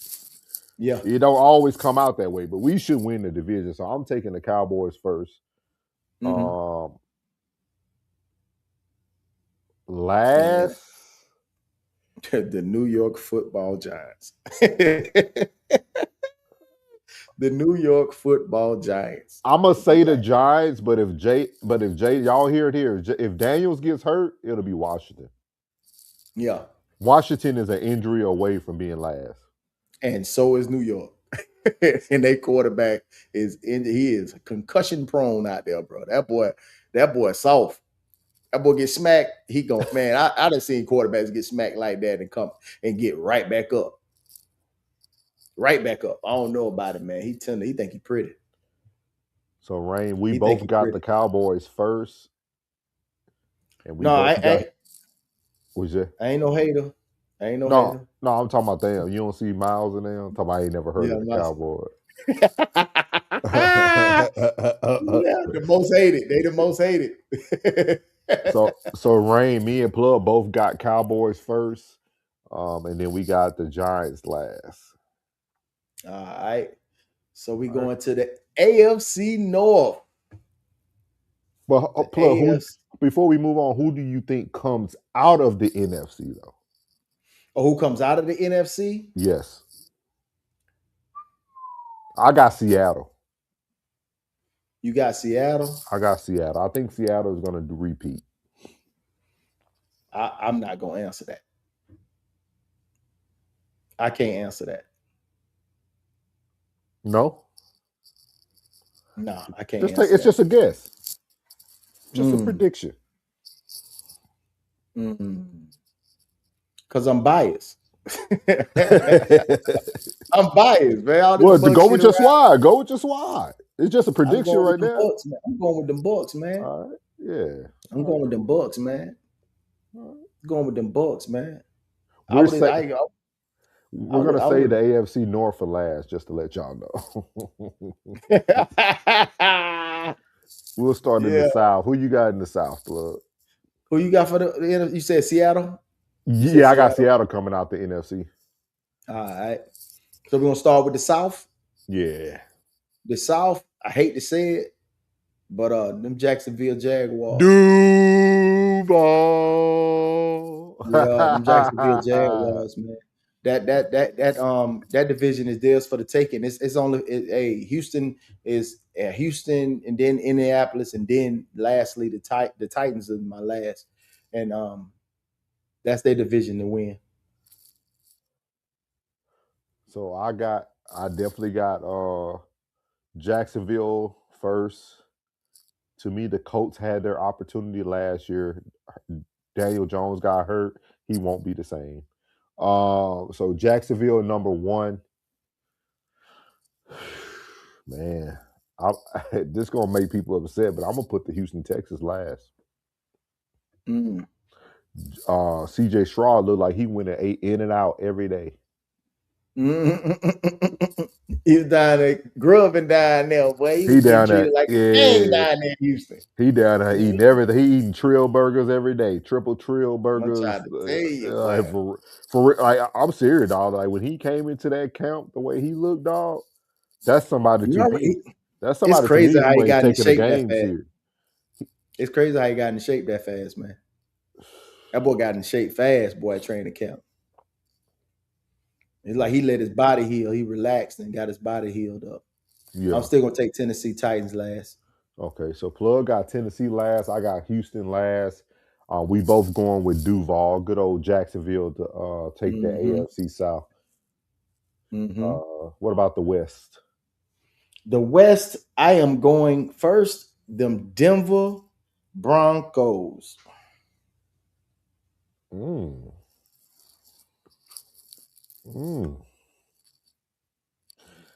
why? I want to hear this one. What you mean? Why Denver? Why Denver? Yeah, what makes you pick Denver over KC? Denver defense is tough. Yeah, Sean Payton kept his offense together. Cortland Sutton looked like he ready for war. They got so close last year, and who knows what would have happened the had the Broncos. I mean, had Bo Nix that didn't get hurt. I'm kind of partial to the Bo Nix because I actually watched him play an All-American game down at Campbell World Field in Orlando, Florida, and yeah, he looked like the best player on the field. And it seems as if he's out of that young man range now. It's time for him to step into his grown man business, and that I think is theirs for the taking. Is theirs for the taking, and I think Sean Payton is the one that's going to get him there. I think he's going to be the one to get him there. And what he just did for Drew Brees, being there for his guy and inducting him, I think that good karma is going to come back. And their defense is fucking fierce. Their yeah. defense is not to be played with, man. Their defense is not to be played with, for real, for real. Yeah, so I'm gonna put it on. I'm gonna put it on the Broncos. So I'm gonna give the AFC West to the Chargers. And the reason why is because this year is the last year that Justin Herbert has the opportunity to prove who he is. This is going to be the last year, and this might also be a Harbaugh fighting for his job as well. Mm-hmm. So I'm going to give it to the Chargers just out of desperation. Sometimes it changes the way people play. So I'm gonna go with the Chargers 1. Plug is going with Broncos 1. Last, I'm gonna put the Kansas City Chiefs.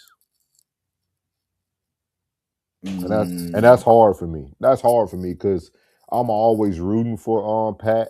I like Pat and I like Andy Reid. He ain't healthy. Not at all. Watching the practices, watching him like not pivot on the back, plant the back foot. They've been showing a lot of his stuff. He throwing from pretty much all arm. And I feel that Travis Kelce is just now taking money from the bank. Like he's just there now. Like he's just there, dog. Like I think the only reason why I can't put Kansas City last is because of Eric Bieniemy. Eric Bieniemy is going to take a lot of pressure off any quarterback that's going to be on the field. Yeah, because of that running game. Eric Bieniemy is the X factor in the Kansas City Chiefs coaching staff. And being that he just went through this big situation with his son shooting his life, I'm going to also go with him that he's going to be uber focused on the game. He looked like he was losing some weight and been working out too when I just seen him. Yeah, he did. He lost a lot of weight. Yeah. I'm going to go with the Las Vegas Raiders being last. Okay. So go ahead. They're gonna show glimpses of Mendoza doing his thing. So Plug has the Broncos first. I got the Chargers first, and then Plug has Raiders last. I got Kansas City last, Rain. If you still here, ma'am. She's in the building. I did AFC East. We'll go to AFC East. The AFC East. Well, I know whack ass. Last easy. I mean, last is a toss up, but I'm gonna go with the Jets. I'm gonna go last first with the Jets. They are gonna be. Sure, Miami could tie with them. Plug. They can both like. Yeah. I don't know about their pass game, but I like Malik Willis, and if anything goes sideways, I like Quinn Ewers. Quinn Ewers did look good at the end of last season. As much as people don't believe in him, he got a chip on his shoulder. So I'm not gonna put them last. I will definitely go Jets with you, and then I'm gonna jump out the gym with first place. We both Buffalo Bills. Oh, never mind. Okay. Buffalo Bills. Okay, I'm definitely going New England first. I think the year that they had last year, they'll ride into this year with it again. Drake May. That wasn't a shabby campaign, man. They schedule was weak as fuck, man. I'm telling you, it ain't gonna look the same. See, I look at Buffalo almost similar to how I looked at the Chargers. I think again with the coach losing his job last year, McDermott, Josh Allen has to do something this year. Mm-hmm. Like Josh has no. But I'm gonna jump out there and say New England. Plug got Buffalo. I got New England number 1, but we both got them Jets finishing last. Okay. Now let's go to what is it like the second strongest division in the AFC? You see, Gunner said, I'm gonna unsubscribe if y'all see the wrong thing for the North. What you mean? You might want to go ahead and unsubscribe. He Ohio. He Ohio. Oh, okay. So he either Cleveland or Cincinnati. Yeah. I'm gonna the one that's going to win the AFC North. I gotta go with the Baltimore Ravens. I gotta go with the Baltimore Ravens.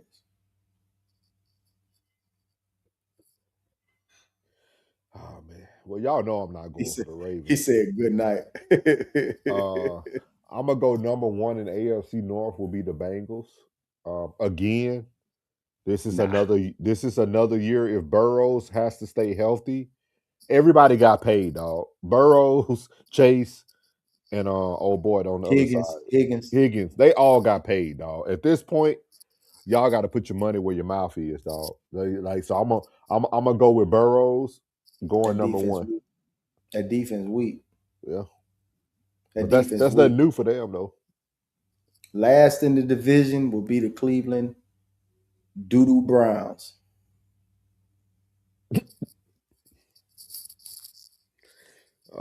Yeah, I'm gonna go Cleveland last. Unfortunately. Cleveland Doo-Doo Browns. Yeah. Only way I would have changed Cleveland going last if I knew for sure my boy was starting. He said, "What?" Hey, I'm gonna tell you something, man, and I'm gonna be real with you. I like the pickups that they have, man. I like the pickups that they have. You know what I'm saying? They went and got Michael Pittman Jr. from the Indianapolis Colts. That's a big pickup. That'll help DK out a lot. But I think DK got to show me something this year, man. DK got to show me something. You know what I mean? And they lost Gamewell. We ended up getting Gamewell. You know what I mean? So, and that's it. That was y'all guy. I like Jaylen Warren. I got them as number 2. But if I had to pick Aaron Rodgers over Lamar Jackson, it's like I forgot Aaron Rodgers. I'm gonna tell you, I forgot Aaron Rodgers was still with the Pittsburgh Steelers. Yeah, Aaron Rodgers still with him. But Mike McCarthy is not a leader of men.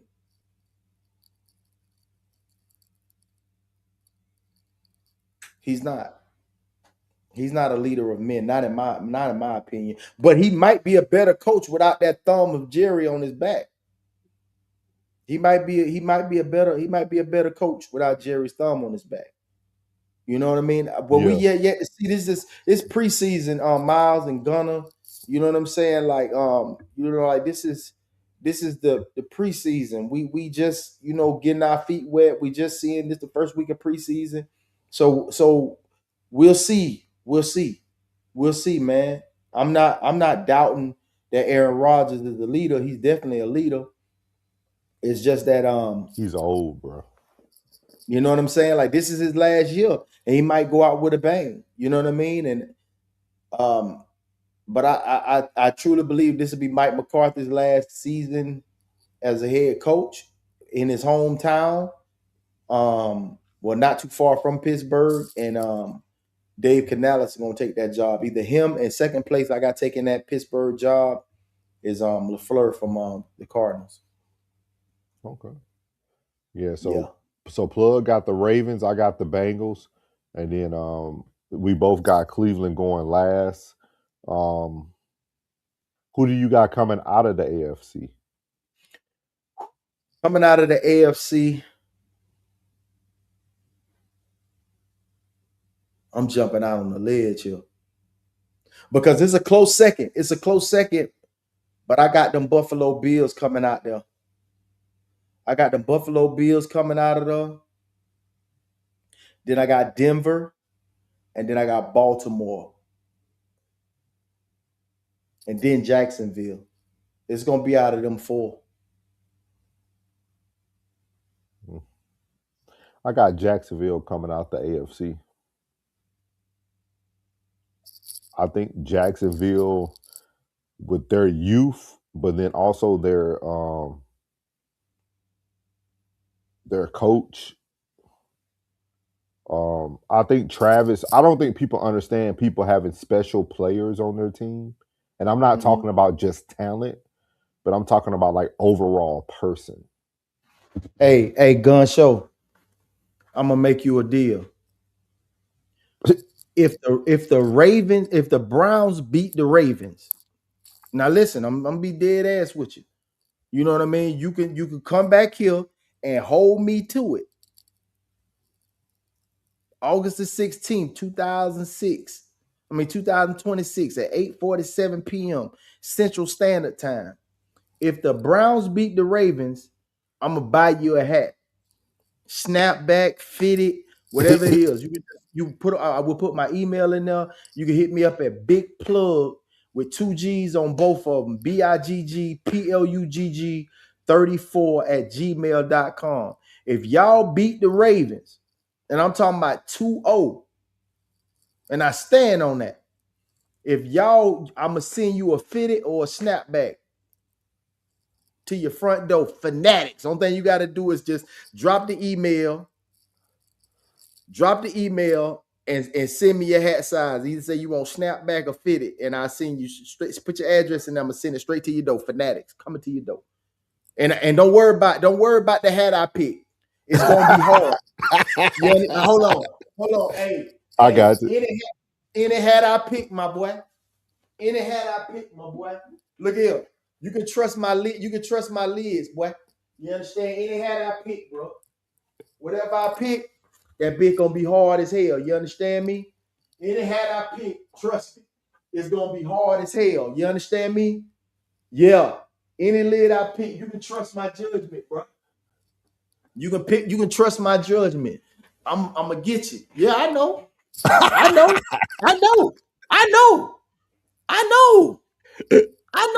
Yeah, it's gonna be hard. I know which one to get you. Oh, for the Browns? I'm gonna get you that all brown one with the dude on the front. Look at, did I hit it? And I gotta make sure it got that orange underneath the brim. I got you, dog. I got you. Trust me. If I'm gonna pick it out, just send me your hat size if you want the snapback. It look like you got some hair on your head. So if you got you want the snapback or you want the fitted, just send your hat size. It's going down. Yeah, it's going down. Hey, I got y'all. I got you. Stay tuned. Yeah. So there you have it. She said not the urge. Not the urge. Yeah, the urge. You know, you got that urge for that underneath. urge. You know, got that urge for the underneath. urge. But yeah, y'all have it there. Rain says she's gonna send us over graphics once she sends us the list to verify. So next week, while we're doing our fantasy football draft, we'll have that up on the screen so y'all can see what we picked. We really appreciate y'all, man. Y'all need to tune in next week, man, for the fun, man. Because the fantasy drafts are always interesting, man, to see how people actually pick their teams, how they think about it. For those who do watch me and Plug, y'all will notice that, man, we talk about everyone. Like, even though we have our team, we watch everybody. Like we don't sit there and be like, oh, I'm only watching the Cowboys or he only watching the Bucks. We watch everybody, and we older. So y'all think about it, we got 4 decades of sports knowledge. Oh, yeah. She asked who I got for the AFC. I said the Baltimore Ravens. The Buffalo Bills. The Buffalo Bills. He said, yeah, man, good content for real. Yes, sir. Don't forget tomorrow night, man. Plug in with Dope. Plug got his show first that he comes on with at 6 p.m. Central Standard Time. If you're on the East Coast, it'll be 7 o'clock. Yeah. And then we'll have No Middleman at pretty much you could say 9 p.m. because we don't never start on time. So 9 p.m. But we normally have it posted for 8:45 Central Standard Time on No Middleman. He said, Miles said, fun show as always. Yes, sir. Yes, sir. But y'all know the first game of the season, we will be going live for the play-by-play. There might be some weeks. I know me and Plug, we travel. I know he's going to be out of town as well. We're going to try to set it up, but Hey, Miles, I'm gonna be in Cincinnati. Week 1, September 13th. Well, I'll be touching down on September the 12th. You know what I'm saying? If you want to lock in and get up with me, man, let me know what's up. Yeah. Let me know what's up, man. I'll be in Cincinnati that weekend, man. Yeah, so he'll be catching that. So but we will be doing live play-by-play games for Monday, Thursdays, and Sunday nights. So y'all will be able to catch us on the prime time. So it'll be fun, man. It's gonna be super fun to do the play-by-play. The play-by-play, our goal is to have everything on the Raw Society Network. So that's the ultimate goal. Eventually, you guys won't have to watch from different channels. You'll be able to push everybody over to the Raw Society Network. So he said, y'all do college too. We talk about it. Yeah. Plug actually got someone who is very, very good in the college realm too. Yeah, I just talked to him today. He said, "Man, we got to do something, Pop." Yeah, my son want to do it, man. Yeah, like the young man, the young man knows the rosters, dog. Like, so I'm big about people who actually like follow the sports, like not just watch, but follow. And our goal, I'm gonna try to send an email to So you want to start a new Discord? You want to start a new Discord? We can. We can start a new Discord. We'll start a new Discord sports. For we can do 1181 or for the RSN. He said let him know. He said let him know, Plug. Oh yeah, I'll let you know. Miles. Yeah. But I'm gonna start sending out some mass emails to DraftKings, Kashi. We're gonna try to get one of these sponsors, man, for one of these sports prize picks. So y'all just keep trying to not keep trying, but keep sharing, keep hyping up the videos, man. It means a lot to the algorithm. But we're gonna send out some emails to these companies, man, because again, Gun Show, you just got here, but Soul's batting 1,000. Hey, we in Texas right now. I'm a Florida boy. I'm living out in Texas, and he a Louisiana boy, and he living out in Texas, man. We in Texas, man. Yeah, but I'm batting 1,000. I even called the Knicks in 5 now. I called the Knicks in 5. I was probably the only one in America. Knicks in 5. You weren't the only one. well, plug low key. He was like he told me who he knew was gonna win, but like for other people he was saying the vice versa for show purposes. For show purposes, man. So, you know what I'm saying? But we bad. I think I gave Plug one bad college game last year. One bad college guy. I forgot who it was. They lost. I think it was LSU. It was the LSU. Yeah. LSU Ole Miss. He said, "Okay, I'm from he's from Baton Rouge, but live in Arkansas." Oh, Baton Rouge. Yeah. Okay. What part of Arkansas you in? You over there in the Magnolia? You over there in the Waldo? You in Little Rock? Where you at? Let me look at your picture again. You might be next to that Arkansas State area. You in that Magnolia? He might be out there, folk. Yeah. Where you get out there in Arkansas, man? Yep, I knew it. El Dorado, you next to that Arkansas State. I knew it. Yeah, I knew it, man. I had a good homeboy out there, man, from Waldo area. You know, Waldo was like I gotta visit Arkansas back to back. Yeah, it ain't nothing out there. It ain't nothing out there. Not nothing, Nathaniel. You know what I mean? When I used to go to Waldo, the cops and fire department closed at 8. And you had to go to the old lady to go to the liquor store. And all she sold was Seagram Gin, Bumpy Face. That's it. That's them $2 cups. She had them $2 cups. See, he said nothing out here at all. Yeah. Hey, ain't nothing wrong with that. Them boys be out there. Yeah, them boys be out there thugging though. But yeah, man, yeah, we got a lot in store for y'all, man. A lot in store for y'all. We are excited about this football season, man. Excited, Yes, sir. man. I'm finna order me a ton of jerseys, man. Yeah, I gotta get mine in. Yeah, gotta get my jersey game back on. He said I'm a PM in the plant, so my job moved me here. Nothing here at all. Nothing wrong with that. Hey, get that paper though. Project manager. Yeah, get that paper. We hey, one thing you gonna learn about souls and plugs. If it's about a bag, we with you. Ching ching. I just want a book bag. I don't need a duffel. You know what I'm saying? Most of it gonna be in crypto. Yeah. That's why you see us so happy over here and so calm. You know what I'm talking about? Yeah. He said, yeah. I'm gonna have to hit you up, Gun Show, next time we come down to the boot. You right by my hometown, Shreveport, man. You ain't far at all. Yeah, you ain't far at all, man. But man, you got anything for him, plug, before we head out of this thing tonight? Hey, as he already told you, tomorrow we got plugged into the door at 6 p.m. Central Standard Time. You know, me and Doe coming in. Pow, pow, we got one lined up for you tonight. We getting it set up this evening to go ready and live for y'all, man. Hey, always keep God first. Don't worry about the problems. When life throw you lemons, be a professional lemonade maker. We'll catch you on the next one. You dig? Is that your new one? That's your new one? That's it, professional lemonade maker, man. Every time we shake them off, man. Remember that old young blood? We shake them off. Let me pull them up, though. Let me pull them up, y'all. For everybody who new here, man, we getting a lot of new people. That's Uncle Plug TV right there. You see it on the stream, man. Y'all make sure you go subscribe, like. If you like the Raw Society Network, man, you're gonna like myself, Rain. We all keep it real, man. We're gonna give it to you. We're gonna give you the content that you like, man. But this is him. Do you got it broken down? Your plug in? Yeah. So You just hit. The only thing you got to do is hit the playlist, right?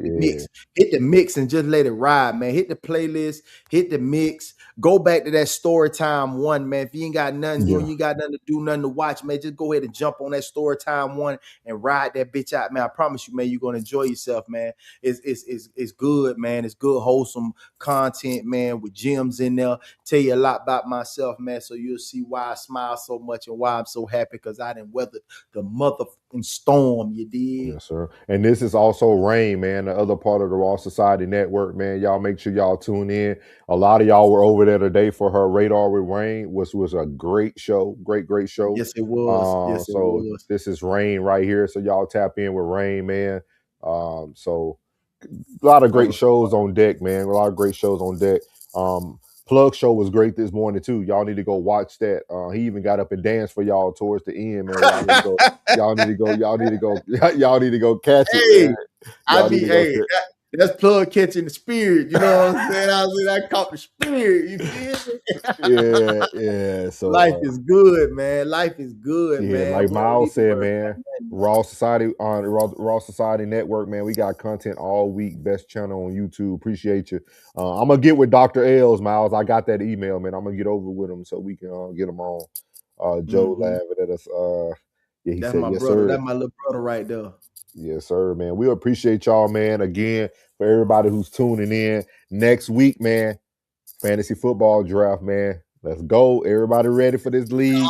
You know what I mean? Let's go. Man, I gotta get Scotty, redemption. I'm on your ass, Scotty. I gotta get redemption for last year, dog. I gotta get redemption for last year, dog.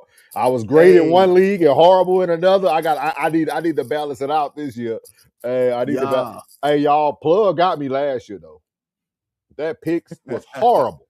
My picks were hard. Like, it was weird how the system set me up, dog. I was like, bro, I can't win for losing this week. Man, this year, man, y'all know what's up, man. Just come on in here. Hey, I got some great information. I talked to 2 commissioners. They gave me some good advice, you know, and plus with my ideas, man, I'm gonna be a better commissioner this year. Ain't gonna be none of them sucker ass trades going down this year. Yeah. Hey, I'm on top of everything. Yeah. I'm Hawkeye the whole draft. Everything.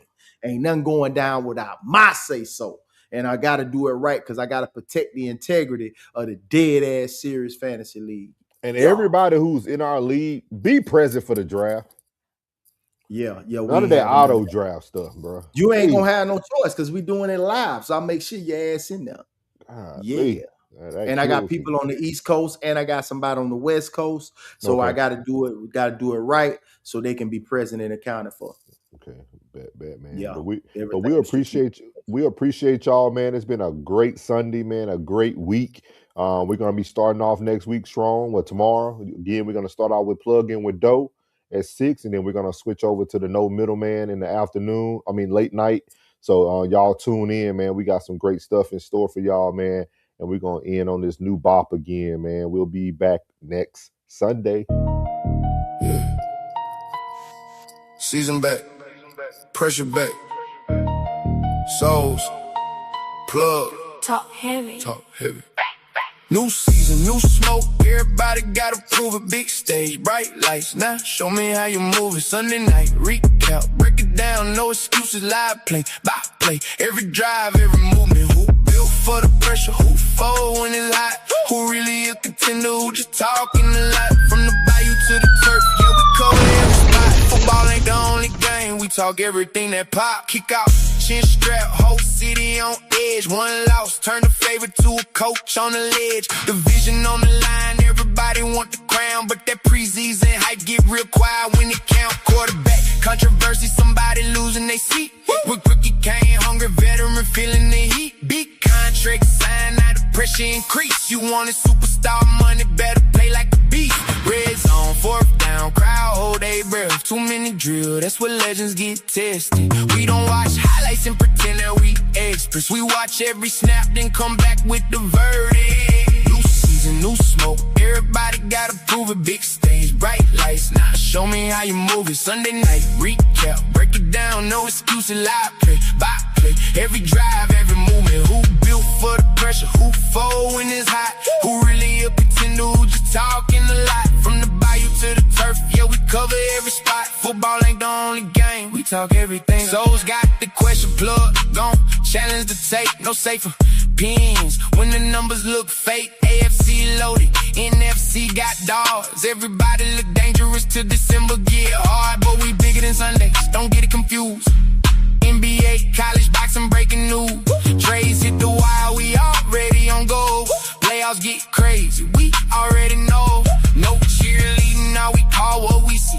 Your favorite player struggling and say what it be. Your team go crazy, give credit where it due. This sports talk for people who actually watch too. Live play, by play, lock in. Sunday recap, lock in. Division picks, lock in. Breaking news, lock in. Who got names? Who got names? Who got names? Who got names? Who got next? Who got exposed? Who took the money then forgot how to perform? Everybody got opinions when the cameras ain't on. We keep that same energy when the scoreboard come on. Season back, new smoke, let the argument start. Souls and plug breaking, every matchup apart. Every score, every story, every name, every sport. From the bayou to the turf, we talk what really matters.